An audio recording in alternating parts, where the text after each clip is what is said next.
BarDBarian Apocalypse, a LitRPG adventure by Nivilack Werdrite. Chapter 21, Call of the Wild. Nate let out a roar as he brought his axe forward, aiming to slice off the freak's leg at the knee. The beast, with unnatural speed, practically blurred backward, avoiding the blow. On instinct, Nate dove into a roll, avoiding a clawed hand blurring down to strike him. He heard the blow collide with the ground, kicking up chunks of dirt with a cacophonous crash. He whirled just in time to see another claw aimed for his face. He cursed as he ducked below the strike, the sharp claws tearing clean through the bark of a tree. He'd almost lost his damn head right there. He darted forward, slamming his axe into its knee. It felt like chopping into a beam of solid steel, the blade only sinking half an inch through the skin.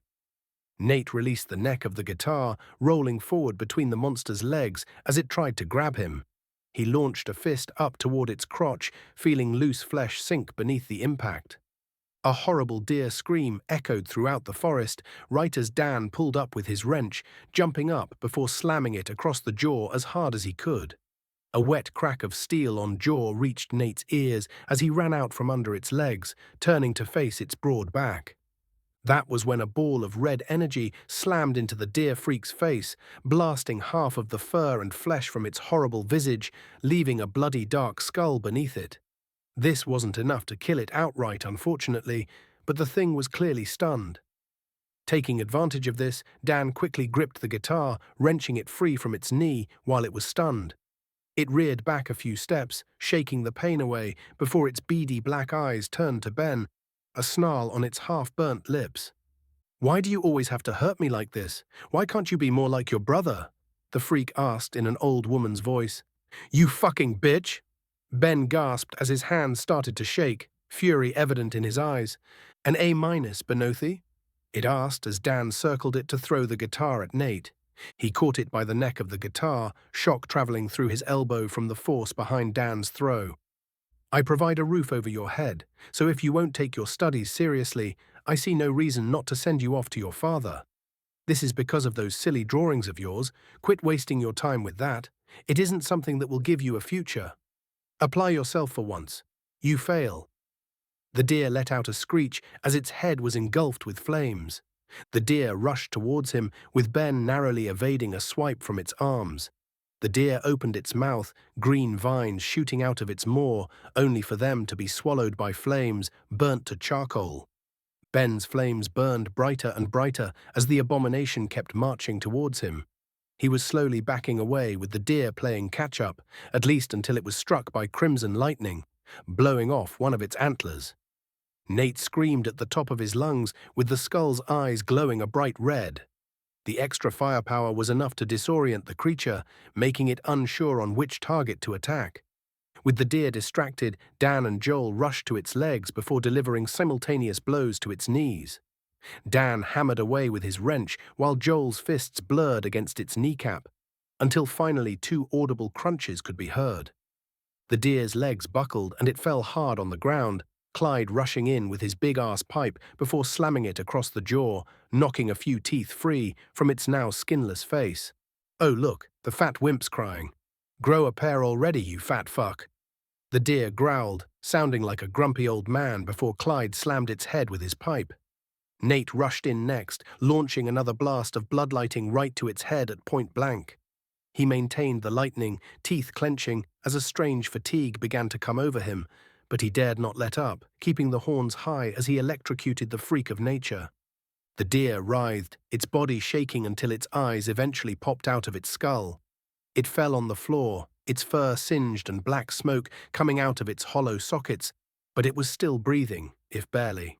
The boys all then began stomping on it viciously, cursing and spitting as they brought down boots and brutal blows with their weapons. After a full minute of this, they backed away, seeing the monster was now little more than a twitching mess of bone, blood, and fur. But it was still breathing somehow. The guys all huffed and puffed as they stared down at the thing, Jess still hanging back with open horror in her eyes. "Any last words, you freak?" Nate asked the deer as it began to cough up blood, raising his axe over his head. He could almost hear it chuckle before it said in a voice not too different to Barry's, baby cakes, ooh, ooh, ooh. Rage. With a roar, Nate viciously dug his axe guitar into its skull, and again, he had enough of this mind-fucking freak without it insulting his friend. Thank you. Cryptid piece of shit. The axe guitar rose and fell in a crimson arc, each blow sending wet chunks of bone and brain matter spattering across the forest floor. Nate's arms burned, his shoulders screaming as he brought the weapon down one final time with a meaty thunk.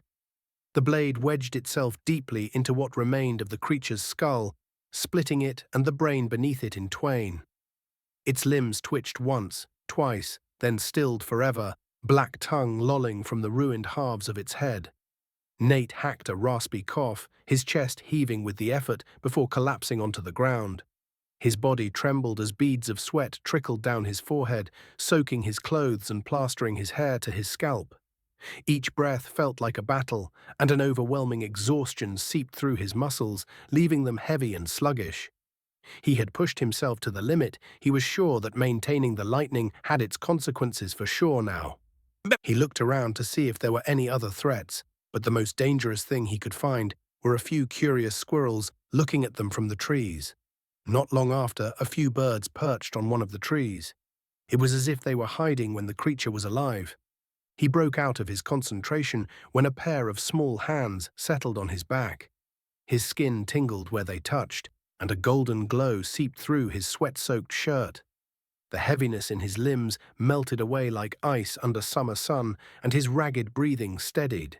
His fingers, which had been trembling around the neck of his guitar, now held firm again. Thank God for clerics. He wasn't sure if he'd have been able to stand back up without the help. Thanks, Jess. I needed that. Nate sighed with relief, his aching muscles relaxing. Jess bit her lip as she looked away. Sorry I wasn't very helpful in the battle. Don't be hard on yourself. Not every cleric is built like Clyde, Nate told her with a smile. Clyde flaunted his guns. Exercise and protein is all you need, then you can look just like me. Jess smiled but shook her head. I'm all right. Yeah, don't forget about TRT, ow, Ben yelped when Clyde punched him in the shoulder. What gives, man? Never slander a powerlifter, man, Clyde told him in a stern tone. I'll be sure to fix your attitude in the gym. Ben groaned after hearing Clyde's suggestion, no proposition. Nate was glad that Clyde didn't become too soft. Even after their classes changed them a bit, they were still themselves. A flicker of movement caught Nate's eye as something small and grey burst from the undergrowth, eliciting a startled gasp from Jess. Another form followed after it, roughly the same size. Nate let out a sigh of relief when he saw what they were. Two rabbits with twitching noses paused at the edge of the clearing, their ears swiveling toward the carnage before them. So what are we going to do with this? Joel's boot connected with the deer freak's mangled corpse, sending a wet thud echoing through the clearing. The ground nearby began to shift slightly, before it erupted in a small fountain of dirt as a pink snout emerged, twitching frantically, beady eyes reflecting the bloody scene before it. Nate's eye narrowed at the mole and rabbits. Absolutely nothing. We killed the wood creep, and we're done with visiting the forest. Let's just get out of here, Ben answered back, much to Nate's surprise. That was the wood spawn? He screamed internally. He expected something like a tree person or a sentient tree, not whatever abomination the deer was. He thought of the quest menu and began scrolling through the quests, not catching the sight of a few badgers entering the scene. Ben was right. The quest to kill the wood spawn was gone with a new quest in its place. Curious, Aerith muttered, but he was too fixated on the side quests menu to see what grabbed her attention. Side quests. Entertain over 100 people with soothing songs. Reward, Simps EXP, kill 25 goblins solo. Reward, 100 experience points. Befriend a tribe of Ratik. Reward, 500 experience points. Sway an elf with music. Reward, Simps Expa. Discover a rune of power. Reward, Simps XP, greater than encounter and survive an entity more than 5 levels higher than you.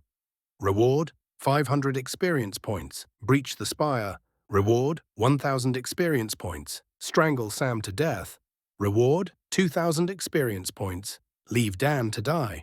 Reward, 2,000 experience points. Kill Tom before he kills you. Reward, 2,000 experience points. Eat Jess's flesh. Reward, 2,000 experience points. Nathan, Aerith asked, slight concern in her tone. The hell's erratic? Nate asked himself. If he went by its name, he could easily assume Nu wanted him to make peace with rats for some reason. The idea would have disgusted him when he first got the system, but it sure beats the heinous things Nu wanted him to do. He almost expected Nu to ask him to throw 50 puppies in an oven. You forgot about the elf quest, Nate informed Ben as he was about to respond to tell him about Aerith. Elf quest? What elf quest? Ben blurted out, confusion evident in his eyes. Guys, Dan began. Ma? Nate asked, looking away from Ben. Nate? Aerith's voice cut through to him finally, and as Nate turned to face her, he saw the worry etched into her deep crimson eyes. He blinked before turning his attention to his surroundings. Badgers, squirrels, moles, weasels, and otters, woodpeckers, crows, doves, and more. Wherever he looked, he could see some kind of animal, and they all circled them, staring at them, unblinking with their unnerving eyes. A majestic silver-furred stag stood just behind the smaller creatures, its reflective obsidian-like antlers branching toward the sky.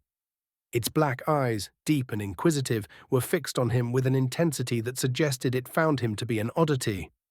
A cold shiver coursed through Nate's spine, prickling his skin like icy needles. This was wrong. He sprang up from the ground, eyes wide with alarm as he brought his guitar axe to bear. What the fuck is happening? The stag's voice rasped out, rough and uneven, as though something otherworldly was attempting to mimic human speech. Its large, dark eyes gleamed with an unsettling intelligence, and the corners of its mouth curled upward into a chilling semblance of a grin. The laughter that followed was a low, rumbling chuckle, echoing through the stillness of the forest with an eerie resonance. All of Nate's nerves were screaming for him to run, hide, plead. Anything but fight. He found reddish text appearing above the stag. Area boss, Earl Kearney. Nate gasped, and his body on instinct began to shiver, teeth clenched as he stared in terror at the stag. Its chuckles turned to full-blown laughter as its face and body started to shift and reform. Nate could hear its bones crack and its flesh rip as it got larger and larger, with new flesh and bones regenerating to replace the old ones. It didn't seem to mind the pain as it kept growing until it towered above the tallest trees, peering down from above. The silvery fur became coated in streaks of blood from where it had transformed itself. Gigantic humanoid hands, the size of dumpsters, hung heavy at its sides, an ocean of muscle beneath the thick fur. Its black horns had grown monstrously large, like a dark, twisted crown that cracked the sky. The monstrous deer thing, no, Earl Koenig, stared down at Nate with its large, pitch-black eyes, its lips stretched and contorted to resemble that of a man's. Looking at the other animals, their faces were the same, human lips peeled back to reveal human-like teeth. Earl Koenig cleared its throat before saying with cheer, "Hello, Nathan." Chapter 22. Elven King. Nate and the others stood frozen, their eyes wide and mouths slightly agape, as they faced Earl Koenig. The towering figure loomed before them, its silvery fur almost seeming to reflect the light. Nate's heart pounded in his chest, and he could feel a cold sweat trickling down his back as the scale of what he was witnessing began to really settle in. The sudden silence around them was deafening, a loud ringing in his ears only disrupted by the drum of his own heart. Here they were, surrounded by woodland freaktures in a god-forsaken forest of nightmares by shape-shifting abominations, not counting the massive stag creature of cyclopean proportions staring down at them with dark, intense eyes. Nate's heart was rumbling after hearing it. No, Earl Koenig, speak. Did it just say my name? How does it know my name? He wanted to scream. Nate tried to look around for a way out, but the forest was dead silent and a heavy fog enveloped their surroundings. Nate could only watch helplessly as the behemoth got closer, his chest becoming tighter and his breath more erratic with every footstep it took with its 5 legs. And somehow flowers bloomed wherever it stepped, only for them to rot immediately when it lifted its legs. Wait, 5? he thought to himself. He remembered they all found 5 hoof steps when they were tracking the deer, and everyone concluded that those prints belonged to the forest spawn, but the sight in front of him said otherwise. Did it lure us here? Elkonig looked him straight in the eyes, and as if it had access to his mind, its smile got wider as it said, "Grabbing your attention was easier than you think." "Well, now you have it. What do you want, you shape-shifting freak?" Dan screamed in defiance. He held himself high, puffing his chest and pointing his trusty wrench at Erlkönig. But try as he might to act tough, Nate knew that it was all an act. Dan's knees shook visibly, threatening to give way as he gazed up at the imposing figure of Erlkönig. His face contorted with fear, eyes wide and mouth slightly open, as if caught in a silent scream. Erlkönig ignored Dan's display of bravado and kept its eyes on Nate, not even giving attention to any of the others, not even Ereth, who silently observed from the back. It kept staring at Nate, silent and unblinking with that unnerving smile on its face. "God, you're creepy as hell." "What do you want?" he asked the stag creature, keeping his voice level. The creature tilted its head in response. A low, resonant hum vibrated from Erlkönig's throat. The ground beneath the forest spawn's corpse cracked. Green tendrils shot upward, thick as Nate's wrists, wrapping around the dead creature's limbs with a wet, slithering sound. Nate's mouth fell open as the vines constricted, pulling the massive body downward. The earth swallowed the corpse without resistance, leaving only disturbed soil and a few scattered leaves where the creature had lain. "The fuck? How did you do that?" Nate asked, failing to keep the awe from his voice. Erlkönig's grin widened. "All life here is connected, Nathan. You are here, and alive. At least for now. Even the ones who break the balance," an owl continued. "The ones who reap a life," screeched a squirrel. "Old laws must pass," a weasel muttered. "Blood must be paid with blood." A wolf growled. Others joined in, repeating blood must be paid with blood. One after another, all of their voices resembling Erlkönig's. Nate's jaw firmed as he looked back up at the area boss. There was no way they were prepared to fight something like this. The wood spawn had been dangerous, but this thing was on a different level. "This is some fucking bullshit. That mind freak attacked us," Dan argued. "The moment someone dared to set foot into the forest, the wood spawn went to fulfill its intended purpose. How tragic that it was wrongfully struck down by interlopers such as yourselves." Erlkönig sneered. His eyes glinted with a mix of amusement and disdain. "Hey, you said we're all connected to nature, right?" Clyde's voice cracked as sweat poured down his face. "We're all just fucking animals trying to survive out here." Yeah, that's right," Ben joined in, his voice cracking as he jabbed a trembling finger toward the monstrous entity. "We're flesh and blood, just like everything else in this godforsaken forest. You think we don't belong here? We're as natural as the fucking dirt under your hooves. And nature's laws do take precedence." Erlkönig's voice dropped to a guttural growl that vibrated the ground beneath their feet. Its massive head lowered until its hot breath washed over them, smelling of rotting leaves and copper. "But isn't it also natural for a predator to be hunted, to be torn apart? Isn't it natural for a herd to crush the bones of those who threaten it until nothing remains but pulp for the earth to nourish off of?" Its eyes flashed with ancient malice as its voice rose to a thunderous roar. Dan's jaw clenched as he stood his ground against the beast's cacophonous roar. Instead of falling back, he raised a middle finger, the hand trembling. "You're a fucking overgrown deer. It's natural for you to fuck off." Nate cocked his head at the madman. "Bro, shut the fuck up," Nate shouted. "Now's not the time for that." "It's gonna fucking kill us anyway," Dan shouted back. "I ain't dying like a bitch." Erlkönig's eyes gleamed as his lips curled into a grin. From deep within his chest came a low rumbling chuckle that echoed through the woods. "Chill out and we can try and talk to it, jackass," Nate yelled, heat entering his cheeks as anger flared within his chest. "I'm not gonna sit the fuck around when Bambi over here wants us dead," Dan shouted back, gesturing to Erlkönig before turning his gaze back upon the beast. "What, did your mama die to a big bad hunter too?" Dan's fat mouth was going to get them all killed for real this time. It had worked with Jeremy. Maybe Dan was hoping that same tactic would work here. But Erlkönig wasn't some drama kid jackass. It was some fucked up forest spirit, big as a building. This wasn't gonna end well. Elkonig's laughter became louder at Dan's insults. It seemed to be enjoying itself. Then Elkonig stopped laughing, its horrid features becoming grim. "Kneel," it commanded, pointing a single finger toward the ground. Nate's legs buckled beneath him, and before he knew it, he was on his knees, forehead almost touching the cold, hard ground. The pressure was immense, like an invisible force pressing down on him, each breath a struggle under the crushing weight that bore down on his shoulders. He tried to lift his head, but it felt glued to the earth.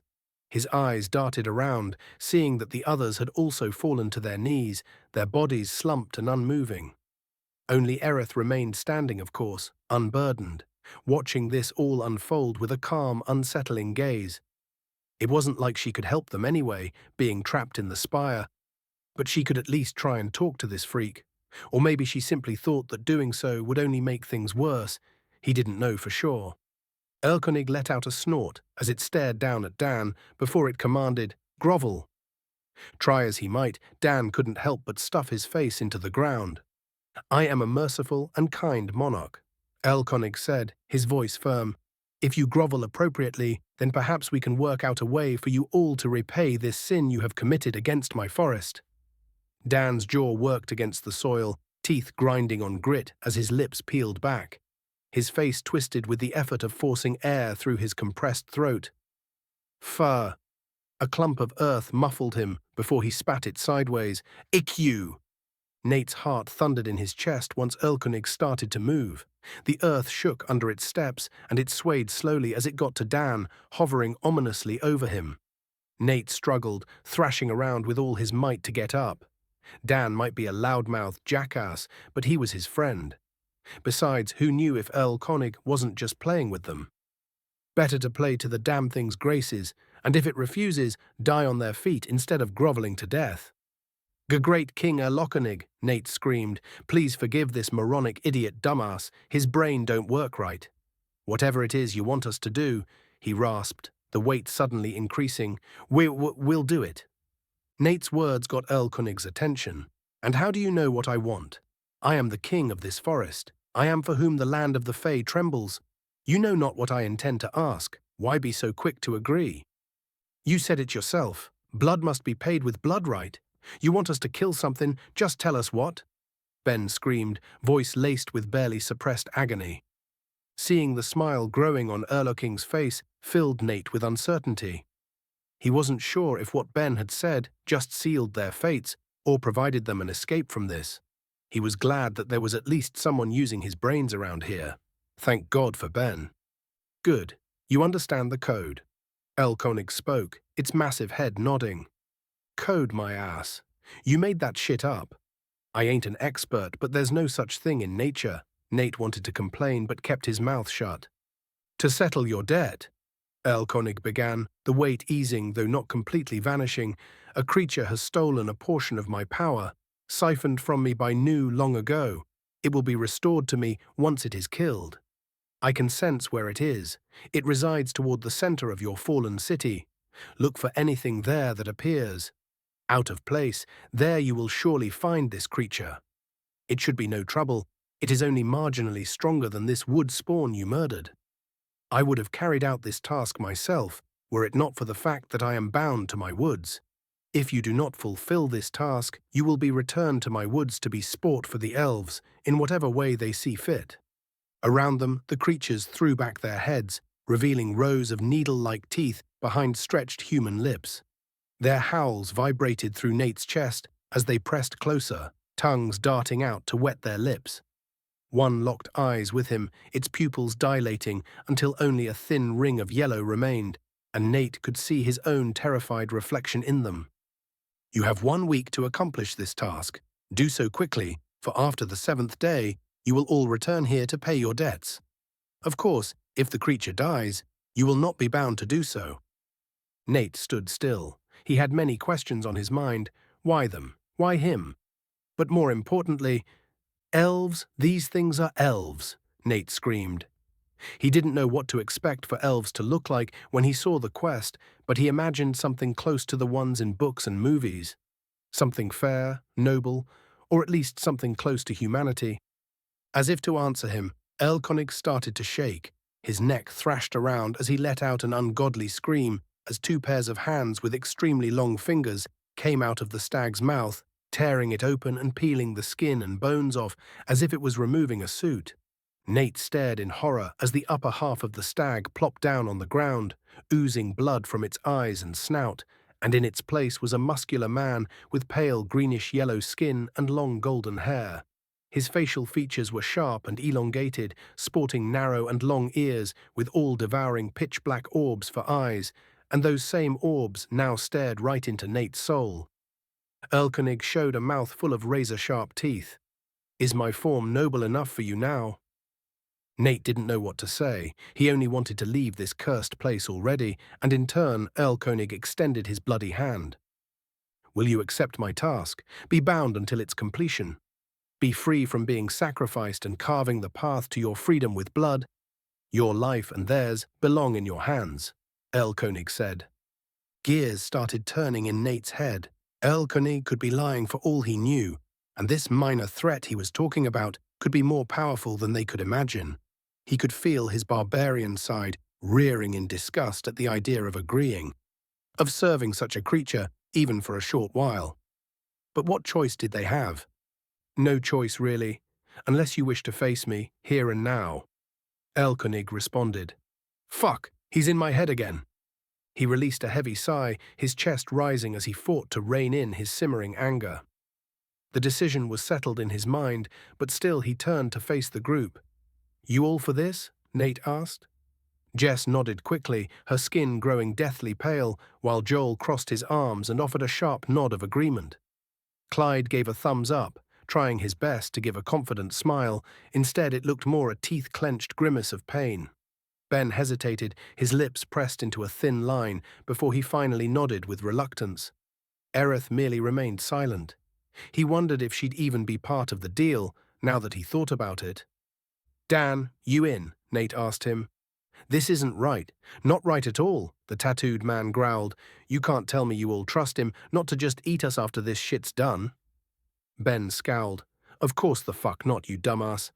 I'd eat my foot if this target of his is as easy as he says, but he has us where he wants us. Now, unless you feel like eating dirt again, or worse, just say you agree so we can get the fuck out of here." "I don't like this any more than you do, but we're in a hot spot, bud," Joel said with a frown. "Better live for now and fight another day." Dan's nostrils flared, and a low growl rumbled from his throat as he locked eyes with Nate. His face turned a fiery shade of crimson, and his jaw clenched so tightly that the grinding of his teeth was almost audible. Eventually, though, he whispered through gritted teeth, "I agree." "Hmm?" Erlkönig asked, sounding bored as he stared down at Dan. "I said I agree." Dan's face smashed into the dirt with a wet thud. Erlkönig's pale fingers splayed across his bald scalp like spider legs. Blood and saliva sprayed from Dan's mouth. His eyes rolled back, showing whites. When Erlkönig finally released him, the skin on Dan's bald head sizzled and smoked, revealing interlocking antlers burned into the flesh, the edges raw and bleeding. "Dan!" Nate yelled. He charged at Erlkönig, brandishing the guitar axe with fierce determination. He unleashed a powerful swing at the monstrous half-man, half-stag elf abomination, but Erlkönig effortlessly snatched the axe head out of the air with a vice-like grip, rendering the attack futile. "Good steel," Erlkönig purred, his black eyes gleaming. Erlkönig's free hand shot out, fingers like iron bands crushing Nate's windpipe. Nate's vision exploded with white stars as something seared into his flesh, a brand that felt like molten metal boring through to his spine.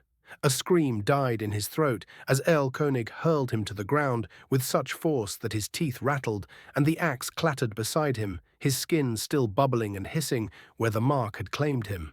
He placed his hands on the ground, trying to push himself up, but as soon as he lifted his head, a violent cough erupted from his chest.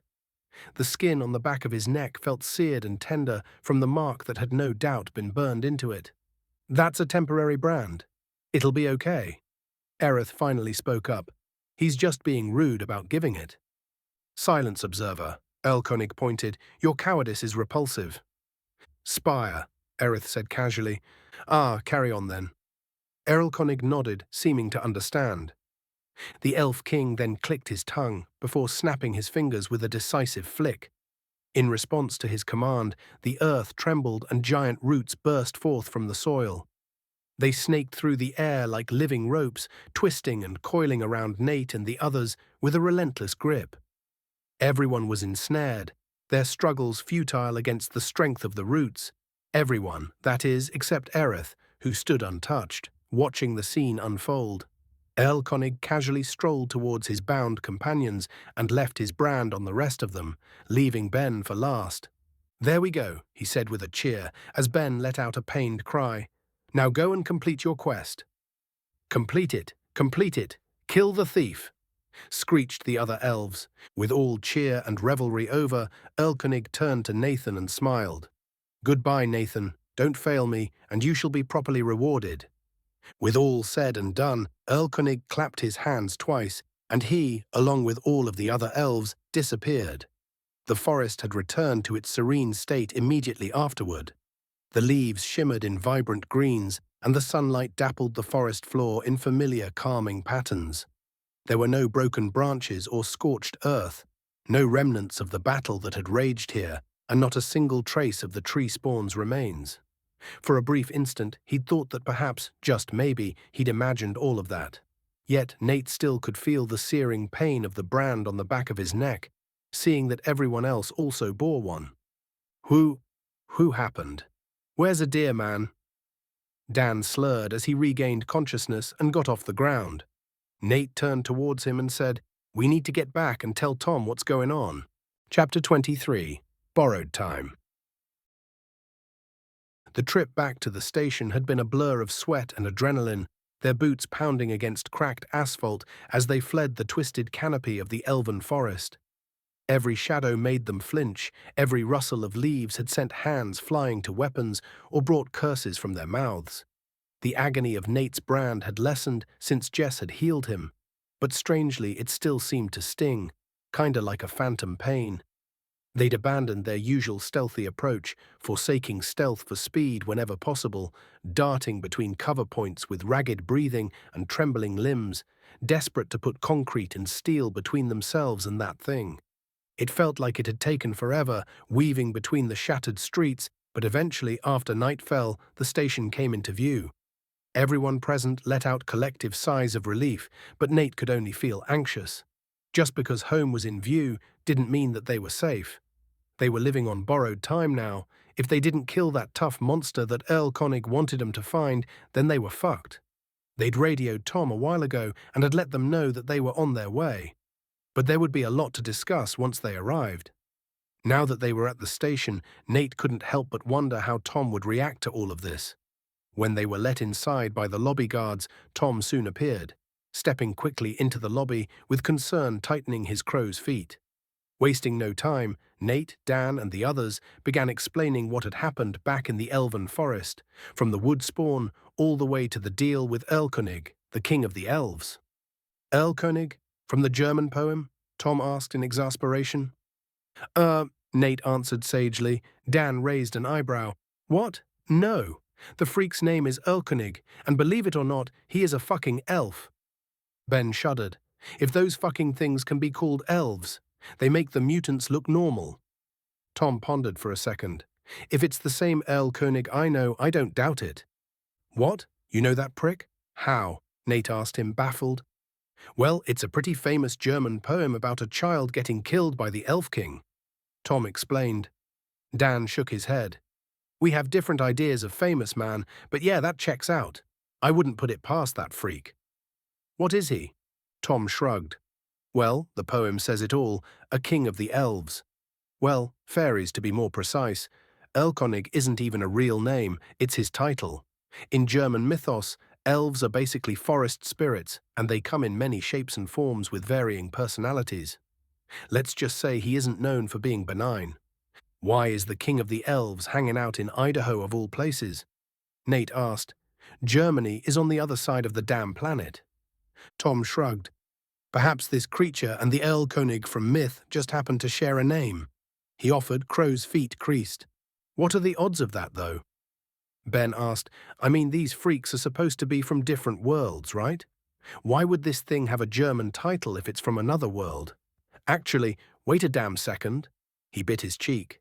Nate could almost hear the gears in Ben's brain working as he stared intensely at the floor before finally the man looked up. Why was it talking in English? What do you mean? Dan asked. It probably read our minds or something. It's magic bullshit, bro. It's not that deep. No, it has to be that deep, Ben countered. Why the hell does Aerith speak English too? That makes no damn sense. Nate shook his head. She's from Earth? I think. Nate corrected, suddenly feeling unsure. Ben shook his head. No, bro, I asked her if she was from here, and she said she was from another world. So why the fuck does she speak English? The room fell silent for a while, the gears now starting to whir in Nate's own mind. How indeed? If Aerith was really from another world, there ain't no way that she should be speaking English, yet he could clearly understand what she was saying. The goblins didn't speak English, though. At least they didn't speak it in any kind of accent he could understand. Maybe those worlds just developed English on their own, Clyde asked, though he didn't look too convinced of his own argument. The odds of that are actually impossible. Ben shook his head. Joel cleared his throat. What if news magic is just making us all understand each other? What if everyone's just on auto-translate? Well, then the lips wouldn't sync up, right? Nate asked. It'd be like them old Godzilla movies, but everything Early Boy said matched up with his mouth. What about Aerith? Dan asked before catching himself. Wait. But it was too late. We can't even see Aerith's face, dumbass. Nate raised a brow. Dan threw up his hands in frustration. I know, I was just about to correct myself, you dick. He glared. Why do you goga, fuck, I cannot talk today. He continued, shaking his head. Why do you gotta be like that? You woulda did it to me. Nate shrugged. Dan's mouth hung open for a second before he clamped it shut. Fair enough. He said finally, but now we gotta focus. We got a week to get to the center of town and kill that thing Erlkönig wants us to go after. He said look for anything out of place and that it should be there. Let's get her done tomorrow. Wait, Tom began. You say this creature will be stronger than the wood spawn you killed, right? Nate nodded. Yeah, but only by a little bit, and we beat that thing's ass. Jumped it like it was the yard. Dan confirmed. Should be fine. Tom shook his head. You aren't going after something like that. Not without me. I'm level 5 after all. No way, Tom, Nate told him firmly. Everyone needs you here at the station. I'm afraid that isn't your decision to make. Tom crossed his arms, glaring at Nate with resolve. I am going with you, and that is final, young man. Geez, the way he said it made Nate's spine straighten involuntarily. It made him feel like he was 12 all over again when Tom brought out the dad voice. Half of Nate wanted to just say yes, sir, and be done with it. The other half pictured Tom's body being dragged away by some horrible monster, pictured explaining to everyone that their best cleric had gotten torn apart. He couldn't let Tom come along, the risks were too great. Tom, we got Clyde here with us. He's a heavy hitter and a healer like you, Nate began. But Clyde is 2 levels lower than I am. No offense, Clyde, he said quickly, turning to the larger man. Same with Jess, and I sincerely doubt she wants to head out there again anytime soon. He gestured to the woman, whose eyes fell, turning her head in shame. I want to make sure you boys get out of there alive, and not to toot my own horn. I'm your best bet at that, understand? This isn't up for discussion. But, Dan began, causing Tom to raise a single finger. Butts are for pooping. Tom grinned. Come now, let's get you all some bed rest. We can worry about the details tomorrow. We have a week to prepare after all. I want to get this done sooner than that. Dan sighed. Don't want to end up getting molested by a bunch of weird-ass forest freaks. They were acting like creeps after Erlkönig was like for their sport. Ben shuddered. Hell no, man. While the others began dispersing or chatting, Nate brought up his quest screen, and to his shock, there was a new main quest. Survive the end of your world, Day 7. Slay the tooth for Erlkönig. Time remaining 7 days. Well, it was good that it was keeping track at least. Nate closed the screen with a sigh before letting Tom know that he was going to go hit the sack. After a short goodbye followed by a wave, Nate began trudging down the hall, feeling exhausted as he found the office he'd been staying in, the same one he'd awoken in before after his poisoning. However, standing there in front of the door was Rat-Faced George, who gave him a sleazy smile. Nate glared at him as he approached, making it clear that he wanted no conversation with the little creep. However, George opted to ignore Nate's wordless warning. "Hey, big guy, how's everyone's favorite rock star?" he asked. "Tired," he answered flatly. "Move." "See," George clicked his tongue. "I can't really, there's a bit of a problem with the room." "Here we go." "What the hell are you talking about?" Nate asked, barely suppressing an irritated snarl. "Well, the problem is that this room is going to start being rented out by the hour," George exclaimed. "Not really a problem, of course. I'm maintaining the room and letting people use it for, whatever it is they want to do in exchange for some extra rations. You were gone a while, so I figured it'd be okay to start using it for my business." Nate narrowed his eyes at him. "You're renting my room out so people can fuck in privacy?" he asked with heat in his voice. George shook his head, looking offended. "Nate, buddy, that's not what's going on at all," he insisted. "All I'm doing is renting it out to people to sleep. I'm sure they aren't doing anything else on your couch. Told them you should be fine with it." He shrugged. "They know you're a reasonable guy, so I told them you'd sleep in the lobby from now on. Let folk use this room for relaxing." Nate stuffed down the urge to grab George by his throat. "Wonder how Tom will feel about this." He glared intensely. "Once I tell him what you're doing." "Tom?" George asked, looking confused. "Ah, right, old Tom. Well, I don't think he's going to be in charge for that much longer." Nate took a step forward, pointing a finger right in George's face. "You making a threat, you little rat bitch?" he asked hotly. "What?" George asked, sounding shocked. "Of course not. Everyone loves Tom. Great guy. But he's getting tired, you know? I think that he's not going to want to be running things anymore, and once that happens, I'll be able to really take the reins here and keep everyone safe. I'm a natural leader. People listen to me. You know that. I was always really dependable at the site, kinda like a big brother to you guys." Nate's jaw clenched so hard, his teeth nearly cracked. What fucking planet was this rat-faced little prick living on? Big Brother? The same George who had run off during the first Goblin attack. The same George who'd left a mother and her child to die. Nate's hands trembled with the effort it took not to wrap them around George's scrawny throat and squeeze until his stupid eyes popped out of his skull like champagne corks. Little greaseball piece of shit. "So when Tom steps down, I was thinking you could help your big bro out, when it's time for me to step up for everyone, you know?" he asked before his lips peeled back to reveal yellowed teeth, his eyes crinkling at the corners as he gave his best sleazebag grin. "Excuse you?" Nate asked, openly repulsed, his face contorting like he'd just bitten into something rotten. His knuckles went white as his hands curled into fists at his sides. "Well, you're one of the biggest heavy hitters here in the station, and not everyone is going to like it. When it's my turn to take charge, I'll need help keeping people in line. You'll be my second in command, buddy. You'll help keep the peace while I do the important stuff, okay?" he asked in a light tone, as if talking to a child. "If you don't, well, there could be some bad stuff that happens, but I'm not sure what. You're the biggest dumbass I ever had to work with." Nate's voice dropped to a guttural snarl as he closed the distance between them in one stride. His fingers twisted into George's shirt collar, knuckles whitening. "You think you can intimidate me into being your fucking goon?" He slammed George against the wall hard enough to rattle the nearby doorframe before hurling him to the ground like garbage. "Go fuck yourself." But instead of cowering or getting angry, as Nate expected, George erupted into laughter, his ratty face contorting with glee. "Oh man, that's perfect. 500 experience points right there." He slapped his knee, wheezing.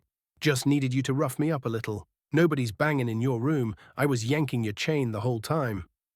Nate's face twisted, his jaw hanging slack for a moment before snapping shut. "What?" he growled, the heat in his face intensifying. George stood up from the ground with a smirk, putting his hands on his hips. "I got a side quest to annoy you to the point of hurting me. That lil shove you did counted. Now I'm over halfway to level 3. Thanks a lot, sport." "You little asshole, get the fuck out of here," Nate yelled, pointing down the hall, his face growing red. "Eh." George giggled like a gremlin as he scampered down the hall. "Freak," Nate shouted, shaking his head before barging into his room, slamming the door shut. "Stupid asshole dickhead," he muttered under his breath as he unslung his guitar. He'd like to take a shower, but his desire to pass out on his couch was winning out, his eyes heavy as he stumbled over to it with a yawn. He undid his belt, the skull clacking its teeth as he placed it on a nearby chair. "I can't fight all day, man." Nate huffed. "People gotta sleep. We ain't all belts like you." This seemed to give the skull pause before it simply nodded its understanding, apparently satisfied with Nate's reasoning. Nate's lips suddenly quirked up into a half-smile, and he couldn't help but snicker, drawing a snapping anger from the belt. "No, sorry, not laughing at you," he clarified before bursting into more laughter, falling to the couch. "What the hell is my life?" he asked the ceiling, still laughing. He'd just reasoned with his damn belt of all things in a casual manner, as if it was normal to talk with sapient objects. The thought of it brought out more laughter from him, his face beginning to hurt as he relished the absurdity of it all. Once the laughter died down, he gave a long-winded yawn while rubbing the sand out of his eyes. "Well, get some shut-eye if you can. We have a long day tomorrow and a freak to kill. Night, Belty." The skull clacked its teeth in anger. It seemed not to appreciate being called Belty, but Nate will figure out a better nickname next time, when his brain isn't a foggy mess. He closed his heavy eyelids and fell into a dreamless sleep. Chapter 24, Dreams Come True. "Seriously, this is all there is?" Nate asked Ben while rummaging through a pantry. It's been half a day since he partied with Ben, Dan, and Clyde in search of Earl Koenig's monster. Not to fight it, just to see where it was exactly, before they brought Tom with them.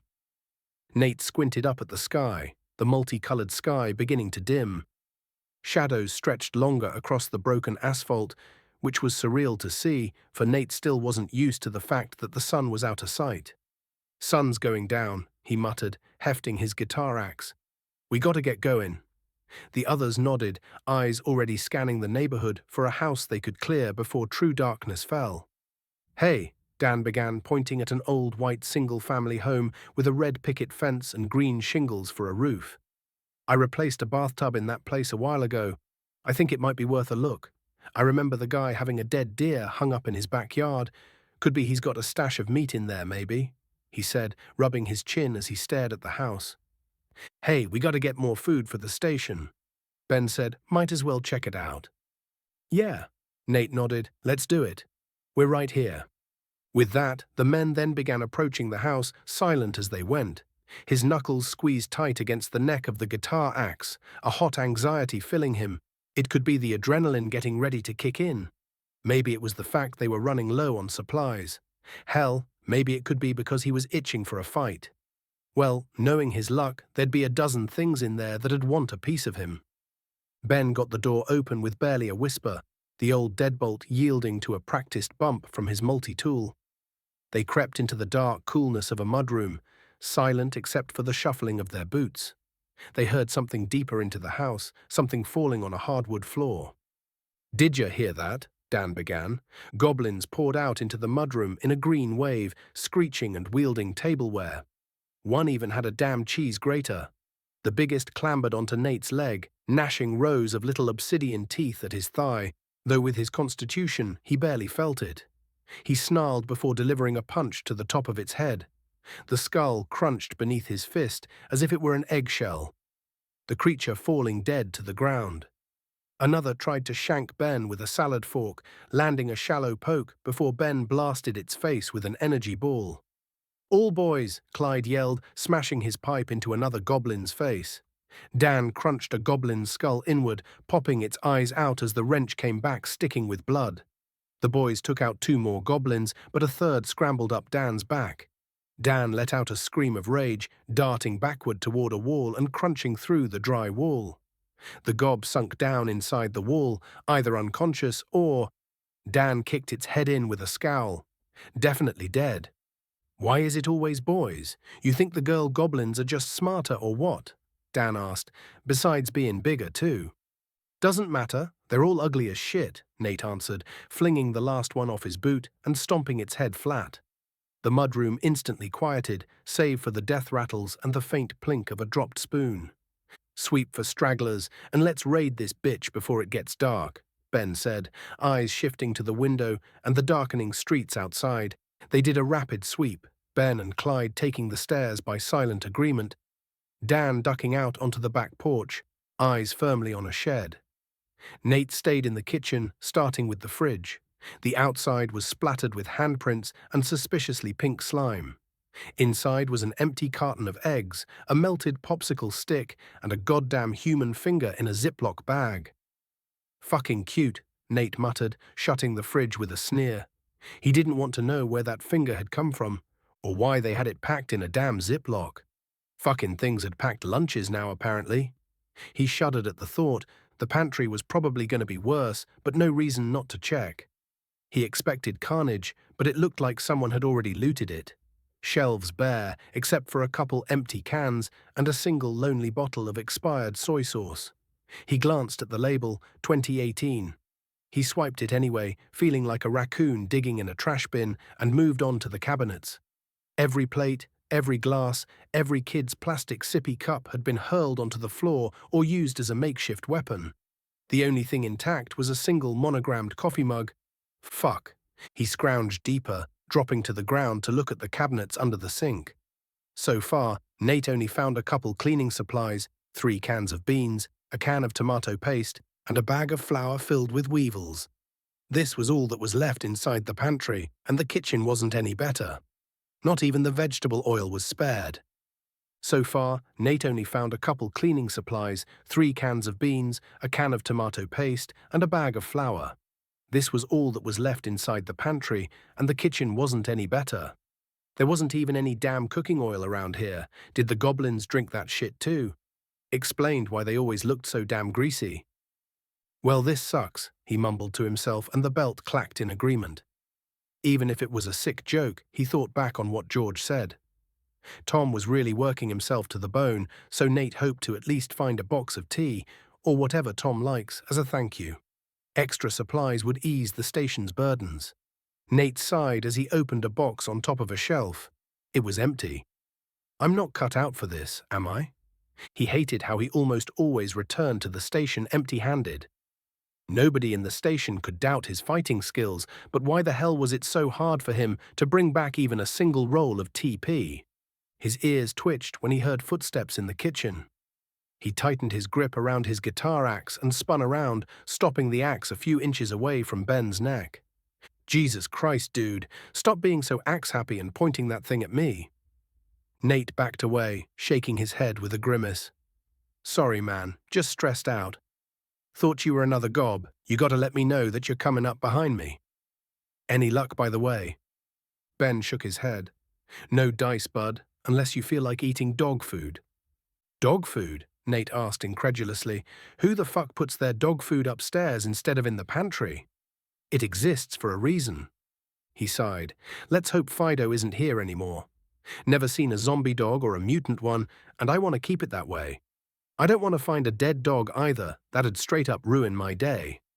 "Same," Nate said before noticing something metallic peeking out from the shelf near Ben. He must have missed that one somehow. Best to check it. He moved past Ben, reaching up to grab the metallic thing, feeling that it was a rectangular square of metal before pulling it from the shelf to reveal that it was an unopened can of Spam. Dreams come true after all. Nate raised it in the air as if it was a holy relic. "Protein's on the menu, boys," he declared with joy. "Protein?" He heard Clyde yell from the kitchen, followed by him rushing to the pantry's door. He stared into the pantry with a near-wild look in his eyes. "Protein!" The big guy cheered when he saw the can in Nate's hands. "The fuck, dude? Calm down," Ben grumbled while rubbing his ears, causing Nate to chuckle. Nate grinned, cradling the can of Spam like a newborn. "We've been living off of granola bars. Let the man be happy." Ben took one of the cans off the floor and scoffed. "Can't believe you're making a big deal out of pork in a can. You know how much salt is in this shit?" "No shit, it's Spam. The salt is what makes it last a while, dumbass," Nate argued. Clyde shook his head. "For someone who acts smart, you sure say dumb things at times." Ben rolled his eyes.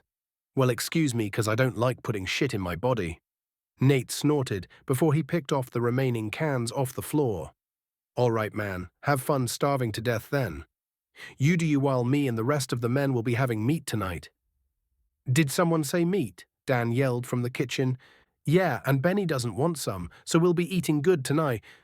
Nate paused as he stared in stunned silence. Clyde and Ben were the same. Dan entered the room with a shit-eating grin on his face, and his shoulders were a string of large sausages. He was holding in his hands 2 bags full of what Nate could assume was jerky and bacon. Ha ha how, Nate mumbled like a buffoon. I told ya, the guy cut up deer real good. He was a hunter. Kept his shit in that shed. Had to bust down the door 'cause it was locked. Clyde was all but salivating, while Ben erupted in laughter once he saw Nate listlessly staring at the can of Spam in his hand. He patted Nate on the back. You can cry over your meat later, protein boy. We better leave before it gets too dark. Cry over meat? Nah, this was awesome. Spam and deer meat was a fantastic haul. He couldn't believe they were so lucky. With the house properly looted, they got the hell out of there, satisfied with their spoils. They cut through an abandoned parking lot, past an overturned dumpster, when the first crack split the air. Then another. Then a rapid staccato that made Nate wince. Dan froze mid-step, jerking his head toward the sound like a startled deer. The hell is going on? Dan grumbled as the gunfire resumed. I don't know, and I don't care. We need to leave, Ben told the others, but Nate shook his head. What if they're surrounded, fighting those damn zombies all alone? We need to help, Nate said, remembering the vow he'd made to himself. He'd never hesitate to help people when they needed it. Not again. Not after Kaylee's death. Nate, that's a lot of gunfire and who knows what they're shooting at. It could be other people instead. Better keep our head low for now, Ben warned, but Nate wasn't having any of it, nor was Clyde, who agreed to go with him. You aren't serious? Ben asked the bald giant. Clyde shrugged. If they're good people, then I won't want to leave them to die. Ben exchanged a look with Dan, and seeing how adamant the two were, he cursed under his breath. A scouting mission, nothing more. We'll just look and see what's going on. We can't risk losing all this food. Nate gave them a smile. Thanks. They all headed toward the source of the noise together in a jog. They didn't have to go too far, as the shots were just on the street over, and what they saw was shocking. There were no zombies, no goblins, nor mutants being shot at. No, it was humans shooting at other humans. Men wearing leather coats with patches on their backs, showing off their respective crews, fired at one another, ducking behind cover using rubble or overturned cars. There had to be at least 6 of them in total, each on opposite sides of the streets. Nate's eyes widened when he saw that one of the jackets bore the image of the Wild Hogs, the same gang that Jeremy had been a part of. The others, though, were different, though dressed similarly. Leather jackets and sunglasses all, the patch on their back was that of a screeching eagle. Talons white with heat, while the wings were lit on fire. Nate and the others stood, unsure how to proceed from the mouth of this alley. Well, this doesn't look good, Clyde mumbled, and Nate had to agree. If this was some kind of turf war, then this was none of their business. Nate's desire to help didn't mean he would get involved with gang shit. It would be different if they were under attack by a bunch of zombies or something.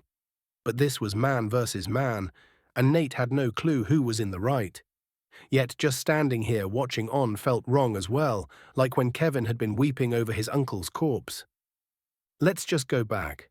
We don't know who started this, and I don't want a part of it. He paused.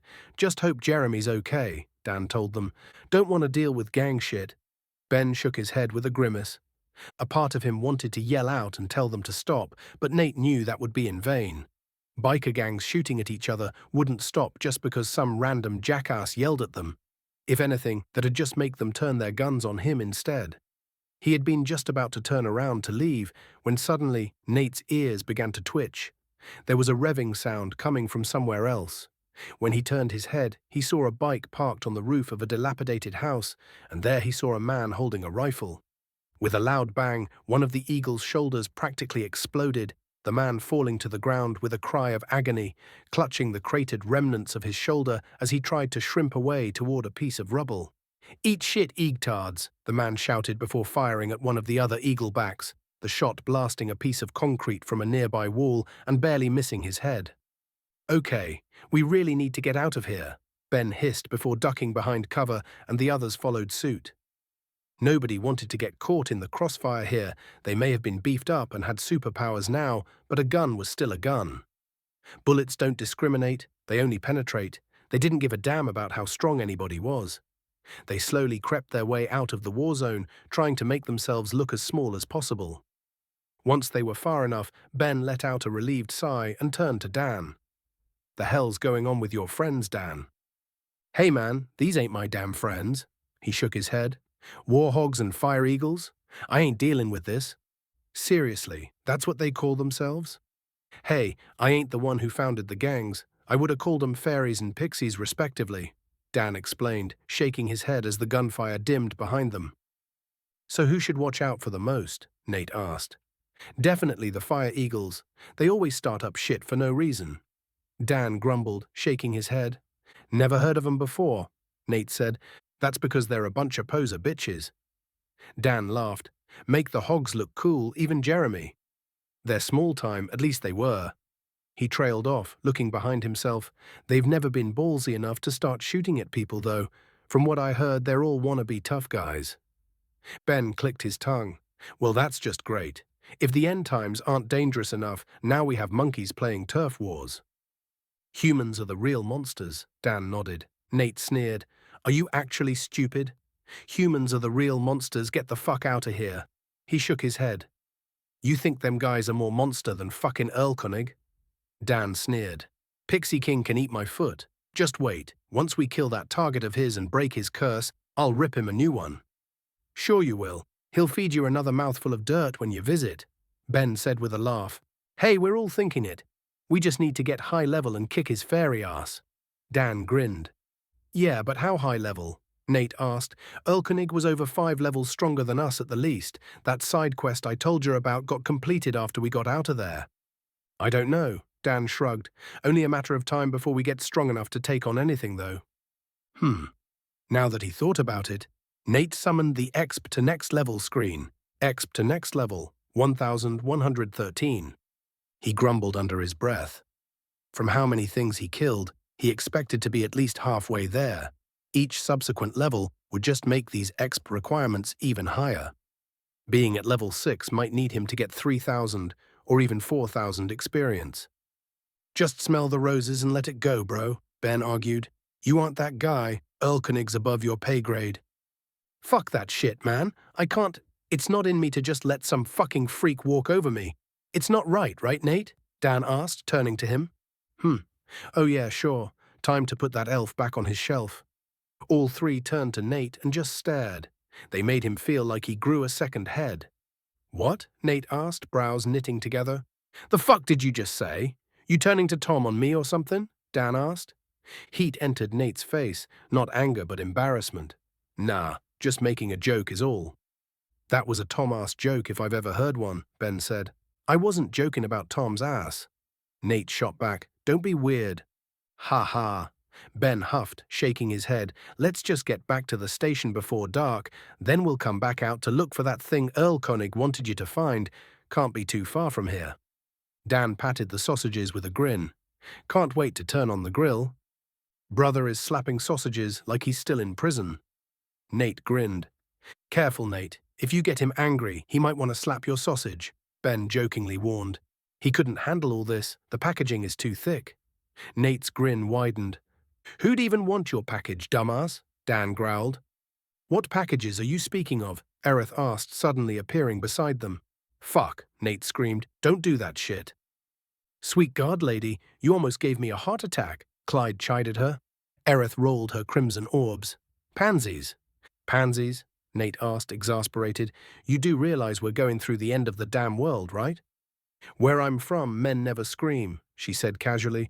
"Uh-huh." Nate narrowed his eyes. "I'm sure." "Yeah-huh," Aerith countered. "Nah-uh," Nate repeated. "Yeah-huh," Aerith countered. "Are you two really doing this shit right now?" Ben asked with a sneer. Nate paused for an instant before answering, "Yeah-huh." He grinned. "Annoying dickhead," Ben huffed. "Talking about getting your sausages slapped, you're a gay." "Hypocrite much? You're just mad 'cause we ain't slapping your sausage," Dan told him with a smirk. "But I don't swing that way, not out of prison anyway." They all looked at him. "I'm joking, geez." I think Dan is gay. Nate shrugged. I mean, it makes sense. What with that ring of meat around his neck? Cock ring. Clid chuckled. Eat shit. Dan said with no real heat. A real man knows how to handle a sausage or two. I'm sure you could handle 5 or 10. You got experience. Nate snickered. What is this middle school? Dan asked. All I'm saying is that… He snorted, trying to keep back a laugh. I can handle my meat. He then began snickering as well, the other men joining in as they headed back to the station, Aerith remaining silent but narrowing her eyes at them. So these are my heroes? Aerith groaned. Chapter 25. Jump in the Fire. Dan's boot connected with the mailbox, sending it clattering across the manicured lawn. Fuck, the metal dented where he'd struck it. Where the hell could that damn thing be hiding? His voice echoed off the brick facade of the 2-story colonial they'd just raided. Through the shattered bay window, overturned furniture and broken picture frames littered what had once been someone's living room. Cabinet doors hung open in the kitchen beyond, their contents strewn across marble countertops. Ben shook his head. Pipe down, you big baby. Whining won't help us find the goddamn thing. Erlkönig must be right about it being weak as shit if it hides so much. Nate had to agree. They've been searching for the thing for 4 days straight, and they left no stone unturned, and yet there was no sign of Erlkönig's monster. Aerith could help find it. He frowned, shaking his head. She hadn't been joining him much lately, and whenever he asked her why, she'd dodge around the question. At first, Nate thought she could be searching for the creature on her own, but everyone in the station told him that when she appears, it's always in the station's vicinity. She could just be bored of me. No need to waste your time with someone that might die. Nate shook such thoughts out of his head. He wasn't a great judge of character, but he could tell that Aerith wasn't that type of person. So what is she doing? So what now? What happens if we can't break the curse? Jess worriedly asked. Initially, he hadn't wanted Jess to come along. She was nervous and fearful, but competent as a cleric, he did admit. She was no fighter, though, not like Clyde. Originally, Clyde was supposed to come along, but Tom needed him to help Barney and a few others with a small neighboring community that had settled in a preschool. They had repelled a goblin attack, but needed healers, ones who could pack a punch if the goblins ever returned. We will. I won't have those demented shape-shifting fucks play around with my body. No way, no how, Ben declared. Nate nodded. Same, man, same. We'll find the thing and send it to hell where it belongs. The others responded with cheers of approval. No one here was going down without a fight. Nate sure as hell wasn't going to let Erlkönig's forest freaks do stuff to him. Nate smiled when he saw Jess and the others' expressions ease. Since there was nothing to scavenge, he was ready to tell them to head out. But as he was about to give the suggestion, he was cut short by the sound of familiar howls. His eyes widened as he, for that brief instant, was taken back to when the world pile began. When he and the rest of the boys first got to the station, chased in by some kind of snarling wolf creatures, which they had never seen. Jess immediately rushed up behind Nate, and when he turned towards her, she was shaking like a leaf. Are those wolves?" she asked, fear evident in her eyes. "Oh, you've got to be fucking kidding me," Ben hissed, already forming one of his infamous glowing orbs in one hand and a crimson ball in another. He needed to reassure her. "Big guess. All I know is that they're just a bunch of mutts. Don't worry, we're not as weak as when we first came here. We can take them on." Nate told her with a firm nod. "Just stay behind us, all right? Patch us up if we get hurt." He asked, receiving a nod from her. After facing a being like Erlkönig, wolves, feral dogs, or whatever they were, these damn hounds were nothing. At least he hoped so. He gripped his guitar axe tight in his hands. On his face, the meanest grin he could muster. "We won't run this time, you goddamn mutts." A final howl split the air, then the concrete beneath Nate's boots trembled. Hairline cracks spiderwebbed across the asphalt. He leapt backward as chunks of pavement exploded upward in a spray of dust and gravel. Something wet and segmented writhed through the rupture, pink flesh glistening with slime. A German shepherd's head crowned the wriggling mass, jaws snapping, eyes milky and wrong. 10 feet away, the ground bulged and tore as a Labrador's muzzle punched through, followed by another worm-like body. All around them, the street was erupting with these things, each one topped with a different breed. A Dalmatian here, a Mastiff there, all connected to the same obscene tubular bodies. "Why the hell can't we fight something normal?" Nate yelled at the top of his lungs as he cleaved the worm thing resembling a German shepherd in two. Sprays of gooey orange blood shot out of its lower as the head toppled on the ground. The severed worm body thrashed and convulsed, its slick orange surface crackling like bacon in a pan, then turning ashen grey as moisture evaporated in visible wisps of steam until it looked like a dry, desiccated husk. The severed lower half of the worm dog writhed on the pavement, its flesh rippling like boiling water. The skin split with a wet tearing sound, and two new snouts pushed through, sleek and pointed on one side, blocky and powerful on the other. A pit bull and a greyhound. Eyes blinked open, one pair amber, one pair ice blue, both filled with the same unnatural hunger. Teeth gnashed as the new heads fully formed, drool spattering on the concrete as they snapped toward Nate's legs. Of course, it's a dog hydra. Why wouldn't it be? Nate cursed before swinging his axe again. Teeth scraped against metal with a sound like nails on chalkboard as the greyhound's elongated snout clamped around the neck of Nate's guitar axe. At the same moment, hot breath hit his face, the pit bull's jaws snapping open inches from his jugular, strings of saliva stretching between yellowed fangs. In response, Nate gave it the horns and screamed at the top of his lungs.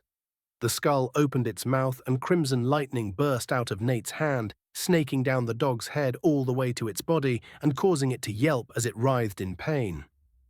All of the other worm dogs screamed as well, and before long, they all descended back into the ground.